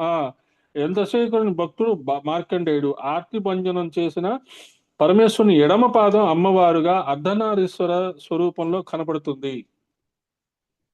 పరమేశ్వరుడు నటరాజుగా ఎడమ పాదం ఎత్తి ఆ పాదాన్ని ఆశ్రయిస్తే నేను అభయం ఇస్తానని కుడి చేయి అభయంగా చూపిస్తాడు. ఆ నటరాజు యొక్క పొజిషన్ జస్ట్ ఇమాజిన్ చేసుకోండి. దాని అర్థం అది. ఎత్తింది ఎడమ పాదం, చూపిస్తున్నది దాన్ని. అమ్మ పాదం పట్టుకుంటే అయ్యవారి అభయం లభిస్తుందని దీని అర్థం. ఎడమ పాదం అంటే మీకు అర్ధనారీశ్వర తత్వం తెలుసుకోవాలంటే శివుడి యొక్క లెఫ్ట్ సైడ్ అమ్మవారు, రైట్ సైడ్ అయ్యవారు. సో అయ్యవారు మనకి అభయం ఇస్తాడు. ఆ అమ్మవారి యొక్క పాదం పైకి లేచి ఉంటుంది కాబట్టి అమ్మవారిని పట్టుకుంటే అయ్యవారి బ్లెస్సింగ్ కూడా వస్తుంది. కాలహంత్రి అంటే మృత్యునాశిని అని ఒక అర్థం. సో మృత్యు అనేది ఉండదన్నమాట. మృత్యు ఉండకపోవటం అంటే అమృతత్వం సిద్ధించడం. అమృతత్వం సిద్ధించిన తర్వాత శరీరం వదిలేయచ్చు. అది మామూలు చావు కాదు, అది అమృతత్వ సిద్ధి అయిన చావు అని అనుకోవాలి మనం. యోగులందరూ చేసేది అదే. వాళ్ళు అమృతత్వం సిద్ధిస్తుంది, వాళ్ళు మృత్యువుని దాటేస్తారు, కానీ ప్రకృతిలో ఉన్న నియమాలను అనుసరించి శరీరాన్ని వదిలేస్తారు. అది అర్థం చేసుకోవాలి. జనన మరణ రూపమైన సంసారమే కాలము. కాలహంత్రి అంటే సంసార నాశిని, మోక్షదాయిని, సంసార బంధనాన్ని తొలగించే తల్లి. కతి అయినా నిచ కేచన మార్గాహ కతి అయినాని ఇది కాత్యాయని కాలస్వరూపిణి. ఈ కాల రూపంలో ఎవరికి ఎప్పుడు ఎక్కడ ఏది ఎలా ఇవ్వాలో ఆవిడే నిర్ణయిస్తుంది. కాబట్టి ఆవిడికి మనం సరెండర్ అయిపోతే అన్ని ఆవిడే చేస్తారు. ఈ కాత్యాయని అమ్మవారిని ఎవరు సేవిస్తారో తర్వాతి నామాల్లో చెప్తున్నారు. కమలాక్ష నిషేవిత శ్రీ కమలాక్ష నిషేవితాయే నమః. కమలాక్షుని చేత సేవింపబడినది. మను విద్య, చంద్ర విద్య, రాజరాజార్చిత అని మనం తెలుసుకున్నాం కదా. ఇవన్నీ అమ్మవారి విద్యలు అని తెలుసుకున్నాం కదా. ఇందులో శివారాధ్యాన్ని కూడా ఉంది. శివుడు కూడా అమ్మవారిని ఆరాధన చేస్తున్నారు కదా. ఇప్పుడు కమలాక్షుడు వచ్చాడు. పుండరీకాక్షుడు, కమలాక్షుడు అనేది ఎవరికండి పేర్లు? విష్ణువుకి. కమలాక్షుడైన నారాయణ చేత నిషేవిత అంటే సంపూర్ణంగా ఆరాధింపబడుతున్నది. సో నారాయణుడు కూడా ఎవరిని ఆరాధిస్తారు అంటే అమ్మవారిని ఆరాధిస్తారు, లలితాదేవిని ఆరాధిస్తారు అనేది మనం అర్థం చేసుకోవచ్చు.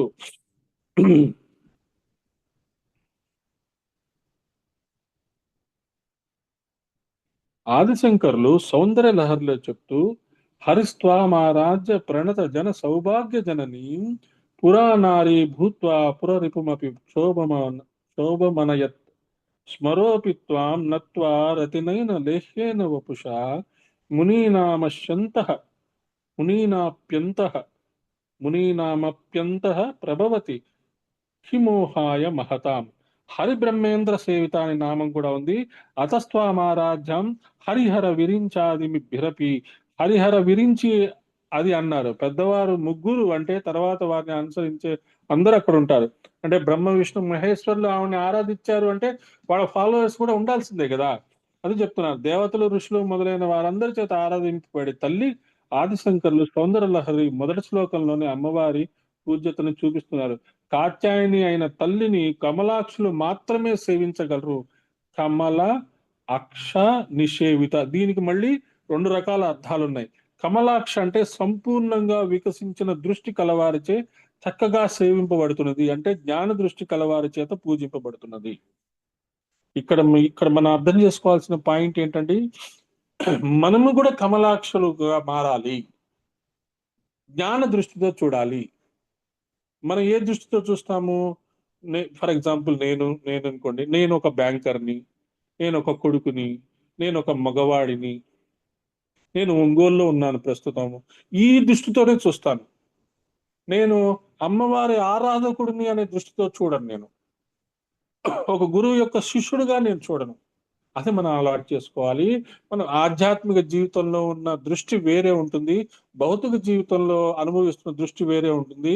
మనం ఆల్వేస్ మనం దానికే అలవాటు పడిపోయి ఉంటాము. ఆధ్యాత్మిక దృష్టి కోణంలో చూడాలి. అది కమలాక్ష నిషేవిత అనే పదానికి మీరు అర్థం చేసుకోవాలంటే ఆ యాటిట్యూడ్ మనకు వస్తే మనం తెలుసుకోవాలి. కమలాక్ష నిషేవిత అనే నిజానికి ఇదే నిజానికి పుండరీకాక్ష శబ్దానికి వేదంలో ఉన్న అద్భుతమైన అర్థం. అక్షు వ్యాప్త అనే ధాతువు ప్రకారంగా అక్ష అంటే వ్యాపించుట, పుండరీకము అంటే హృదయము. పుండరీకాక్ష, పుండరీకం అంటే హృదయము. కమలాక్ష నిషేవిత అంటే హృదయం నందు వ్యాపించబడి చక్కగా సేవింపబడుతున్నది. ఆ కాత్యాయని దేవిని హృదయ పద్మంలో వ్యాపించిన దానినిగా భావించి సేవించాలి. ఇలా భావించి సేవింపబడే తల్లి గనక కమలాక్ష నిషేవిత. మొదట అర్థం నారాయణచో సేవింపబడినది, రెండవ అర్థం జ్ఞాన దృష్టితో వికసించిన వారు సేవిస్తారు, మూడవది హృదయ కమలం నందు వ్యాపించినదిగా సేవింపబడుతున్నది ఆ తల్లి. అందుకనే కమలాక్ష నిషేవిత. మనకి హృదయం గురించి మనం రెగ్యులర్ గా ఎప్పుడు చెప్పుకుంటూనే ఉంటాము. మన హృదయంలో ఎప్పుడైతే ప్రేమభరితంగా ఉంటుందో, ఎప్పుడైతే మనం హృదయంతో ఆలోచిస్తామో, మనం ఎక్కువగా ఎలా ఆలోచిస్తాం? డబ్బుతో ఆలోచిస్తాం, పొజిషన్ తో ఆలోచిస్తాం, ఒక అహంకారంతో ఆలోచిస్తాం, ఒక ఒక పర్సనాలిటీతో ఆలోచిస్తాం. నేను బ్యాంకర్ని అనే ఉద్దేశంతో ఆలోచిస్తాను. నేను ఒక లెర్నర్ని, ఒక గురువుకి శిష్యుడిగా అవటానికి ప్రయత్నం చేస్తున్నాను అని ఎప్పుడైతే నేను ఆలోచించడానికి ప్రయత్నం చేస్తానో అప్పుడు నేను నేను చూడటం కూడా కమలాక్ష నిషేవితగానే ఉంటుంది. అలా మన మానసిక స్థితిని మనం మార్చుకుంటూ ఉండాలి, మన ఆలోచన పరిధిని మనం మార్చుకుంటూ ఉండాలి. మనము ఓకే, మరి ప్రతిసారి మనం అలాగే ఉండాలంటే నువ్వు నువ్వు బ్యాంకుకి వెళ్ళినప్పుడు బ్యాంకర్ గా ఉండు, నువ్వు తల్లిగా ఉన్నప్పుడు తల్లిగానే ఉండు. తల్లిగా ఉన్నప్పుడు కూడా నువ్వు కమలాక్ష నిషేవిత అలాగనే నువ్వు ఉన్నావు అనుకుంటే వాడు పిల్లవాడు ఎక్కడికి పోతున్నాడు, కొడుకులు ఎక్కడికి పోతున్నారు, అవన్నీ మీరు ఖచ్చితంగా మానిటర్ చేసుకోవాల్సిందే, జాగ్రత్తగా చూసుకోవాల్సిందే. ఆ మా అమ్మవారు నాకు సపోర్ట్ చేస్తున్నారు, వాడు ఎక్కడికి పోతే నాకెందుకు అని అనుకున్నారు అనుకోండి, ఖచ్చితంగా వాడు వెళ్ళిపోతాడు. సో మన రెస్పాన్సిబిలిటీసే, మన కర్మయోగమే. కానీ మన జీవితానికి ఒక కొత్త దృక్కోణం రావాలి, ఒక కొత్త దృక్పథం రావాలి. అదే మన కాత్యాయని కమలాక్షి నిషేవిత అని మనం అర్థం చేసుకోవచ్చు. ఇక ఒక్క శ్లోకం, ఒక తాంబూల పూరిత ముఖి శ్రీ తాంబూల పూరిత ముఖ్యై నమః. ఇక్కడ నుండి మళ్ళీ అమ్మవారి దివ్యమంగళ విగ్రహ ధ్యానం జరుగుతోంది. అమ్మవారి దివ్యమంగళ విగ్రహ ధ్యానం మనం ముందు స్టార్టింగ్ లో చూసుకున్నాం. అమ్మవారి నఖశిఖ పర్యంతం చూసుకున్నాం, అమ్మవారి ముక్కెడ చూసుకున్నాం, అమ్మవారి యొక్క నడుముకు పెట్టుకున్న ఆభరణం చూసుకున్నాం, అమ్మవారి పాదాల్లో, ఆ పాదాల్లో ఉండే ఆ ఆ గోళల్లోంచి వచ్చే కాంతి ప్రపంచానికి వెలుతురిస్తుంది అనే విషయం అర్థం చేసుకున్నాం. అమ్మవారి ముక్కెడ, ఆ ముక్కుకి ఉండే ముక్కు పుడక కూడా అద్భుతంగా, చెవిలోలాకులు, కళ్ళు, ఆ ఆ రెండు కళ్ళు, మూడో మూడో కన్ను, మూడు కలిపి సూర్యచంద్రాగ్ని లోచన అని విగ్రహ ధ్యానం ఆల్రెడీ అయిపోయింది. కానీ మళ్ళీ మనకి రివిజన్ అన్నమాట. మనము డిసెంబర్ కల్లా పిల్లలకి ఏమవుతుంది, ఈ మధ్య కాలంలో డిసెంబర్ కల్లా సిలబస్ కంప్లీట్ చేస్తున్నారు, మార్చిలో ఎగ్జామ్స్. ఈ జనవరి, ఫిబ్రవరి, మార్చి ఏం చేస్తారు, రిపీట్ చేస్తుంటారు, రివిజన్ చేయిస్తుంటారు. అలాగే మళ్ళీ మనకి రివిజన్ వచ్చింది అని అనుకోవచ్చు. సో ఇక్కడ నుండి అమ్మవారి దివ్యమంగళ విగ్రహ ధ్యానం జరుగుతుంది. ఇక్కడ నిర్గుణ నిరాకార తత్వం కూడా చెప్పారు. అక్కడ సగుణ సాకారం చెప్తారు, ఇప్పుడు సగుణ సాకారం చెప్తారు. రెండింటిని సమన్వయించి ఆరాధించమని చెప్పడం ఇందులో ఉన్న భావం. ఇది మనం చాలా జాగ్రత్తగా అర్థం చేసుకోవాలి. ఒక పక్కేమో అమ్మవారికి ఆకారం లేదంటాడు, ఒక పక్కేమో అమ్మవారి ముక్కు చూడమంటాడు, కాళ్ళు చూడమంటాడు, ఆభరణాలు చూడమంటాడు. ఎలాగా ఇది అంటే, మనం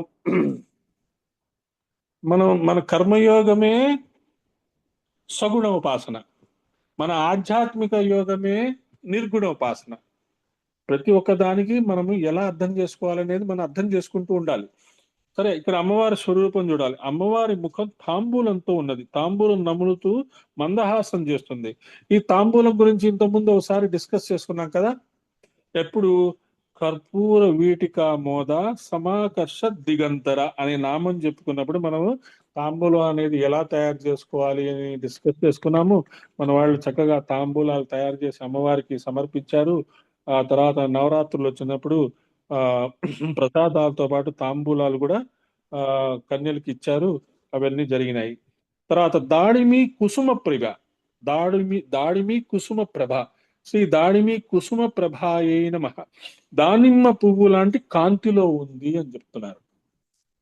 భాస్కర్ రాయలు వారు దానిమ్మలో రెండు రకాల జాతులు ఉంటాయన్నారు. ఒకటి పువ్వు వచ్చి తర్వాత కాయ వస్తుంది, మరో రకం పువ్వులే ఉంటాయి కానీ కాయలు ఉండవు. ఈ దాడిమి కుసుమం ఏ విధంగా పసుపు ఎరుపుల రంగు కలయికతో ఉంటుందో అలాంటి వర్ణంతో అమ్మవారు ప్రకాశిస్తూ ఉంటారు. దానినే హిరణ్య వర్ణం అంటారు. దీనినే భావనోపనిషత్తులో లౌహిత్యమేతస్య సర్వస్య విమర్శ అని చెప్పారు. ఇవన్నీ విమర్శ రూపిణి విద్య నామాల వరుసలో వస్తున్నాయి. విమర్శము యొక్క రంగు ఎరుపు, ప్రకాశము యొక్క రంగు తెలుపు అని ముందు నుండి చెప్పుకుంటూ ఉన్నాం. రక్త శుక్ల ప్రభామిశ్రం అతర్క్యం త్రైపురం మహః అని గురుపాదుక ధ్యానం. రక్త శుక్ల ప్రభామిశ్రంతో ముందు విమర్శ రూపిణి అని చెప్పుకున్నాం. విమర్శ రూపిణి అంటే ఎర్రని తల్లి, అది గుర్తుంచుకోండి. ఆ ఎర్రని తల్లి ఉపాసన ప్రయోజనాలే కాలహంత్రి, సర్వవ్యాధి ప్రశమని, సర్వమృత్యు నివారణి ఇత్యాదులు. ఆవిడ తత్వం అగ్రగణ్య అచింత్య రూప. ఆవిడ నామం కాత్యాయని. ఆవిడ రూపం తాంబూల పూరిత ముఖి, దాడిమి కుసుమ ప్రభ. మళ్ళీ చదువుతాను చూడండి. ఆ ఎర్రని తల్లి ఉపాసన ప్రయోజనాలే కాలహంత్రి, సర్వవ్యాధి ప్రశమిని, సర్వమృత్యు నివారణి. కాలహంత్రి, ఆ తల్లి ఉపాసన చేస్తే ప్రయోజనం ఏమొస్తుంది, కాలాన్ని దాటగలం. సర్వవ్యాధి ప్రశమని, అన్ని వ్యాధులకి ఏ వ్యాధి మనకి రాదు. సర్వమృత్యు నివారణి, అన్ని రకాలైన మృత్యుల్ని నివారిస్తుంది. ఇవి ఆవిడ తత్వం ఏంటి, అగ్రగణ్య అచింత్య రూప. ఇది ఆవిడ తత్వం, ఆవిడ యాటిట్యూడ్, ఆవిడ క్యారెక్టర్, ఆవిడ పర్సనాలిటీ. ఆవిడ నామం ఏంటి, కాత్యాయని. ఆవిడ రూపం ఏంటి, తాంబూల పూరిత ముఖి, దాడిమి కుసుమ ప్రభ. అరుణ అయిన తల్లే విమర్శరూపిణి. మొట్టమొదటి చెప్పుకున్న ఈ తల్లిని ఇక్కడ స్మరించుకుంటాం. శరీరం అంతా అరుణ వర్ణంగానే ఉంది. అమ్మవారి ఉపచారాల్లో ఏ ఉపచారం దేనికి సంకేతమో వివరిస్తూ ఒక శాస్త్రం ఉంది. అది దగ్గర పెట్టుకుని పూజ చేస్తే అదే నిజమైన అంతర్యాగం అయిపోతుంది. దానికి వస్తువులు అక్కర్ల, ఇంట్లో కూర్చొని కూడా చెయ్యవచ్చు. సో ఇందులో ఇది కూడా చెప్పారు, అంతర్యాగం కూడా చెప్పారు. ఇంకా పూలు తెచ్చుకోవాలి, కుంకుమ తెచ్చుకోవాలి, ఇలాంటివన్నీ మనం ఆ వాటి మీద తగ్గించుకొని మనము అంతర్యాగంలోకి వెళ్ళాలి. ఓకే, నలుగురి కోసము చక్కగా లలితా సహస్రనామం నవరాత్రుల్లో అందరూ మన చుట్టుపక్కల వాళ్ళందరూ అమ్మవారిని చక్కగా డిజైన్ చేస్తారు, చక్కగా ప్రసాదాలు తింటారు, ఆ ప్రసాదాలు తయారు చేసుకొని అందరికీ పంచుతారు. రోజు ఇలా పూజలు చేస్తారు. ఇది మామూలుగా కర్మకాండ మన సెల్ఫ్ సాటిస్ఫాక్షన్ కోసం చేసుకుంటూ ఉంటాం. కానీ అంతర్యాగం అనేది ఎప్పుడైతే మీరు ధ్యానం అది చేస్తారో, ధ్యానం చేసేటప్పుడు కూర్చుంటారో, ఎప్పుడైనా ధ్యానం చేయాలని కూర్చుంటారో, లేదా రిలాక్స్ అవుతూ పడక కుర్చీలో కానీ బయట కానీ వాకింగ్ చేస్తుంటారో, అప్పుడు చక్కగా అమ్మవారిని ఆ అంతర్యాగం చేసుకోండి. అమ్మవారిని ముందు అమ్మవారి ఎదురుగా మీరు కూర్చున్నట్టు, అమ్మవారి పాదాలని పూజిస్తున్నట్టు, మీ చేతుల్లోకి ప్రపంచంలో ఉండే 108 రకాల పూలు వచ్చినట్టు, ఆ 108 రకాల పూలు అమ్మవారి పాదాలకు ఇస్తున్నట్టు, అమ్మవారి పాదాలను కడుగుతున్నట్టు, మంచి స్వచ్ఛమైన తీర్థంతో అమ్మవారి ఆ బొటన వేలు దగ్గర నుంచి వెనక వరకు కడుగుతున్నట్టు, అమ్మవారి చీర అంచులు మనకి తగులుతున్నట్టు చక్కగా అన్ని కడిగి, తర్వాత అమ్మవారి పాదాలకి పారాణి పెట్టి, ఆ తర్వాత అమ్మవారు పెట్టుకున్న ఆ కాళ్ళకి పెట్టుకుంటారు కదా పెళ్ళైన వాళ్ళు, వాటిని అలా స్పృశిస్తాం, వాటికి కుంకుమ పూస్తాం, వాటికి నమస్కారం చేసుకుంటాం. అవి తాకితే చాలు, అసలు ఒక రకమైన వైబ్రేషన్ వస్తుంది. ఆ వైబ్రేషన్ ఫీల్ అవుతాం. అమ్మవారి పాదాలను పూజ చేసుకుంటే చాలండి. అంతర్యాగం చేసుకున్నప్పుడు మీరు ఆ ధ్యానంలో ఉన్నప్పుడు ఎప్పుడైనా అలా సరదాగా కూర్చొని ఆ, ఆ, అమ్మవారి పాదాలకి పూజ చేసుకోండి. మంచి అమ్మవారు ఒక పెద్ద ప్లేట్ తెచ్చుకున్నట్టు, అందులో స్వచ్ఛమైన నీరున్నట్టు, అమ్మ రా తల్లి ఈ ప్లేట్లో నీ 2 కాళ్ళు పెట్టు తల్లి అని పిలిచినట్టు, అమ్మవారు వచ్చి అక్కడ కూర్చున్నట్టు, చక్కగా మనము పక్కన మన వాళ్ళు ఎవరో మీ యొక్క భర్త గాని, మీ యొక్క భార్య గాని, పిల్లలు గాని మీ చేతుల్లో నీళ్లు పోస్తున్నట్టు చక్కగా అమ్మవారి పాదాలని బటన్ వేలు దగ్గర నుంచి వెనక వరకు శుభ్రంగా చేతులతో తుడిచినట్లు, తర్వాత మొత్తము మనం స్వచ్ఛమైన మంచి టవల్ తీసుకొచ్చి ఆ పాదాలని మన ఒళ్ళో పెట్టుకొని శుభ్రంగా తుడిచినట్టు, ఆ తర్వాత చక్కగా దానికి పారాణి పెట్టినట్టు, ఆ తర్వాత అమ్మవారు పెట్టుకున్న మెట్టెలు ఆ గజ్జల్ని అలా స్పృశించి నమస్కారం చేసుకున్నట్టు, అదొక ధ్యాన పద్ధతి, అదొక ధ్యానము. ఆ ధ్యానం చేసుకోవచ్చు చక్కగా. మీకు ఎప్పుడైనా అమ్మవారి మీద మీరు బాధల్లో ఉన్నారు, అమ్మవారి దర్శనం లేదు, అమ్మవారి పూజ చేసుకోలేకపోతున్నాము, టైం అయిపోతుంది కుదరట్లేదు, కష్టాల్లో ఉన్నారు, అలాంటి టైంలో అమ్మవారి పాదాలని అంతర్యాగంలో కనుక మీరు కనుక ఈ పాదాలని కనుక మీరు ఈ ప్లేట్లో పెట్టి ఆ పాదాలను కనుక కడిగితే, మీకు అంతకంటే చివరిగా ఆ నీరుని తాగినట్టు కూడా మీరు భావన చేసుకోవచ్చు. భావన ఎంత బ్యూటిఫుల్ గా ఉంటే అంత మంచిది. మనం ఈ భావన చేస్తుంటాం, మనం చక్కగా చేస్తుంటాం. పిల్లలు వస్తారు, హాస్టల్ నుంచి పిల్లలు వస్తారు, వచ్చినప్పుడు నేను అన్ని వెరైటీస్ చేసి పెట్టాలి, అవి చేసి పెట్టాలి, ఇవి చేసి పెట్టాలి అని మనం ఊహించుకుంటాం కదా. అవి చేసి పెడితే అవి తింటుంటే వాళ్ళు చక్కగా ఆనందిస్తారు, ఆనందం చూడడానికి నేను కష్టపడతాను అని అనుకుంటాం కదా. అలాగే అమ్మవారికి కనుక మనం పాద పూజ కనుక చేసుకోగలిగితే అమ్మవారు ఎంత ఆనందిస్తారు అనే భావన మీకు కనుక ఉంటే అదొక అదొక సాధనలాగా చేసుకోండి. సాధారణంగా తాంబూల సేవనం నైవేద్యం అయ్యాక వస్తుంది. పదార్థములన్నీ లోపలికి వెళ్ళాక మిగిలిపోయేది. పదార్థాలు లోపలికి వెళ్ళడం అనే దాన్ని విజ్ఞానంతో ఆలోచించాలి. నిజానికి తాంబూలం చివరిది, తర్వాత వచ్చేది నీరాజనం. నీరాజనం అంటే సంపూర్ణ దర్శనం. ఈ సంపూర్ణ దర్శనానికి పూర్వ భాగం తాంబూలం. ఈ భావంతో అన్వయిస్తోంది మొత్తం శ్రీ విద్య. శ్రీ విద్య భావన విద్య. భావన లేకపోతే శ్రీ విద్య ఫలించదు. సో అదే భావన మనకు ఉండాలన్నమాట. భవానీ భావన గమ్య అంటే అదే. తాంబూల పూర్తి ముఖి అనేది కూడా అదే.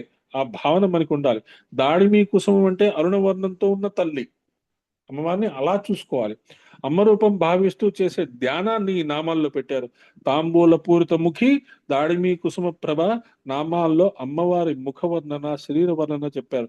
అమ్మవారు ఎరుపు, వేసుకున్న తాంబూలం వల్ల మరీ ఎర్రగా ఉందంట. మొత్తం ఎరుపంతా భావంలోకి వచ్చేటప్పుడు సర్వారుణ కావాలి. ఈ సర్వారుణత్వం కొరకు రెండు ఎర్రదనాలు చూపిస్తున్నారు.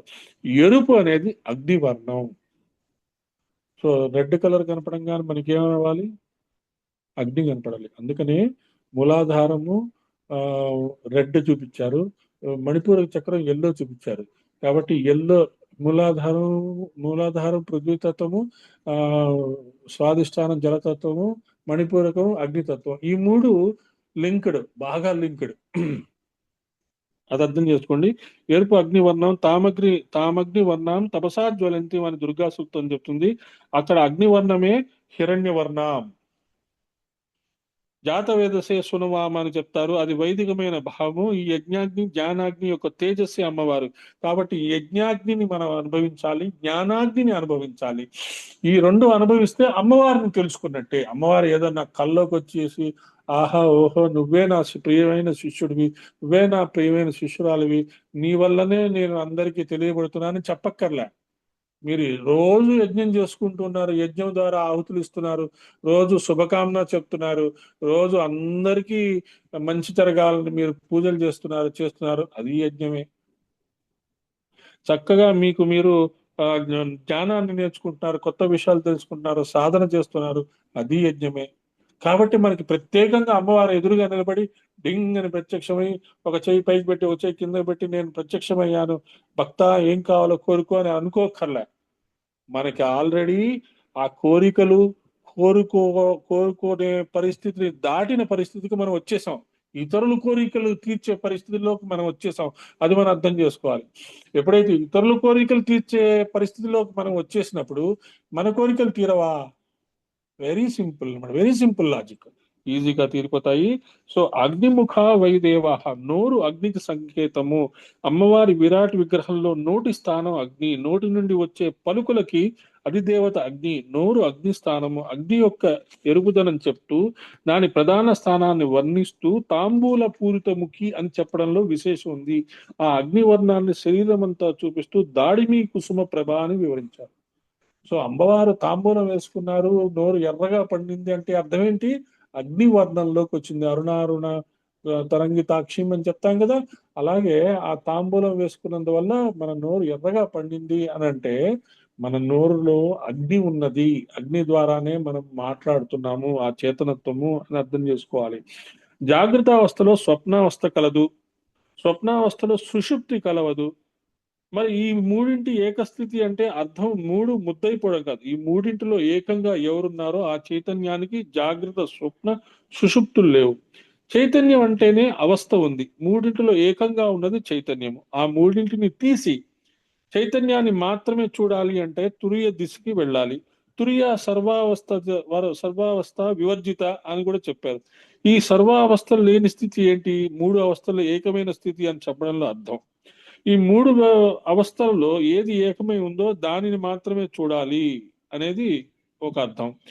ఆ స్థితియే సమాధి. ఆ సమాధి స్థితిలో అనుభవానికి వచ్చేది తురియ భూమికలో వచ్చే తల్లి. ఈ మూడు అవస్థల్లో ఏది తురియ భూమికలో ఉండదు. తాంబూల లక్షణం పరిశీలిస్తే దాంట్లో తమలపాకు, సున్నము, వక్కలు, సుగంధ ద్రవ్యాలు వేస్తారు. వాటిలో వేసేవేవి ఎర్రగా ఉండవు. అన్ని విడివిడిగా పదార్థాలు ఒక్కటిగా అగ్నిముఖమై అమ్మలోకి వెళ్ళి ఏకమైపోయినాయి. అప్పుడు ఎరుపు రంగు వచ్చింది. చూడండి లాజిక్ ఎలా చెప్తున్నా.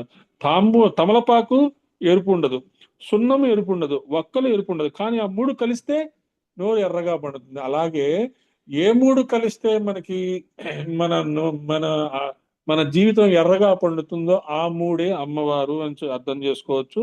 అలాగే అమ్మవారికి తాంబూలం సమర్పించినప్పుడు మనకి ఆ భావన కలగాలి. అమ్మవారి విద్యని రాజస విద్యగానే ఉపాసన చేస్తారు. డాంబికంగా చూపించడం ప్రధానమవుతుంది. తాత్వికంగా వెళ్తే తాంబూల తత్వంలో కూడా ఇంత అర్థం ఉందా అనిపిస్తుంది. అమ్మవారికి తాంబూలం ఇవ్వడంలో కూడా ఇంత అర్థం ఉందా అని అనిపిస్తుంది. అది మనకి ఇంపార్టెంట్. తాంబూల పూరిత ముఖి అనగానే ముఖం ధ్యానంలోకి వచ్చింది కదా. శరీర వర్ణం అంతా దాడిమి కుసుమ ప్రభ ద్వారా వర్ణించారు. ఇప్పుడు మృగాక్షి. ఇంకెంత టైం ఉంది? 2 minutes ఉంది. ఓకే, ఇక్కడ మళ్ళీ కళ్ళు చెప్తున్నారు. అమ్మవారికి లేడి కన్నులు లాంటి కన్నులు ఉన్నాయి. సాధారణంగా అందమైన కళ్ళని హరినాక్షి మృగాక్షి అంటారు. లేడి కళ్ళకి 3 లక్షణాలు ఉంటాయని చెప్తుంది. ఒకటి విశాలత్వము, 2 చంచలత్వం, మూడవది జాగరితము. విశాలంగా ఉంటాయి చాలా. ఆ, ఇదేంటి, ఒక ప్లాన్ ప్రకారం, ఒక డిజైన్ ప్రకారం ఉంటుంది. చంచలత్వం, ఎప్పుడు కదులుతూ ఉంటుంది లేడీ. మూడవది అలర్ట్ గా ఉంటుంది. ఈ 3 లక్షణాలు ఉన్న కళ్ళని హరినాక్షి అనాలి. ఇదంతా అమ్మవారి చక్కటి రూపవర్ణ. విశ్వంలో ఉండే ప్రతి అణువుని వీక్షించే కన్నులవి. సృష్టిలో అన్ని కాలాలని, అన్ని దేశాలని, అన్ని వస్తువులు నిరంతరంగా సాక్షిగా చూస్తుంది కనుక విశాల నేత్రంలో. చంచలంగా చూస్తుంది, అటు ఇటు చూసేటప్పుడు కళ్ళు తిరుగుతూ ఉంటాయి. ఆవిడ నేత్రాలుగా చెప్పబడే సూర్యచంద్రులు. చంచలం, అమ్మవారి నేత్రాలు చంచలంగా ఉన్నాయి. మనం చంచలంగా ఉన్నాము అంటే ఏంటి మన అర్థం? ఎప్పుడు డిస్టర్బ్డ్ గా ఉన్నారండి. కానీ చంచలము అంటే ఏంటి? అమ్మవారి అమ్మవారి కాంటెక్స్ట్ లో వీళ్ళు ఏం చెప్తున్నారు? సూర్యుడు చంద్రుడు అంటున్నారు. సూర్యుడు చంద్రుడు కదులుతూ ఉంటాయిగా, అంటే ఓకే, పృథ్వీ కదులుతూ ఉంటుంది. మనం అవి కదులుతూ ఉన్నాయని మనం ప్రిలిమినరీ స్టేజెస్ లో అర్థం చేసుకున్నాం. కానీ కొంచెం సైన్స్ లో కొంచెం ముందుకు వెళ్తే సూర్యుడు చంద్రుడు కూడా కదులుతున్నారు అనేది మనం అర్థం చేసుకోవాలి. They are also moving objects. సూర్యచంద్రులు ఎక్కడికైనా కాంతులు ప్రసరిస్తూ ఉంటారు, అహోరాత్రాలు తిరుగుతూ ఉంటారా, అదే చంచలత్వం. లోలాక్షి వంటి నామాలను కూడా ఇక్కడ స్మరించవచ్చు. జాగరికత్వం అంటే ఆవిడ కళ్ళు తెరుచుకొని మనల్ని గమనించుకుంటూ ఉండాలి. ఇక్కడ మనం అర్థం చేసుకోవాల్సింది ఏంటి? ఎప్పుడు అలర్ట్ గా ఉండాలి, నిద్ర మత్తులో లేజీగా ఉండకూడదు. Always be alert, be aware of your circumstances, be aware of your life, be aware of your thoughts అనేది. ఈ 3 కనుక మనం ఆపాదించుకుంటే ఖచ్చితంగా మనకి ఆ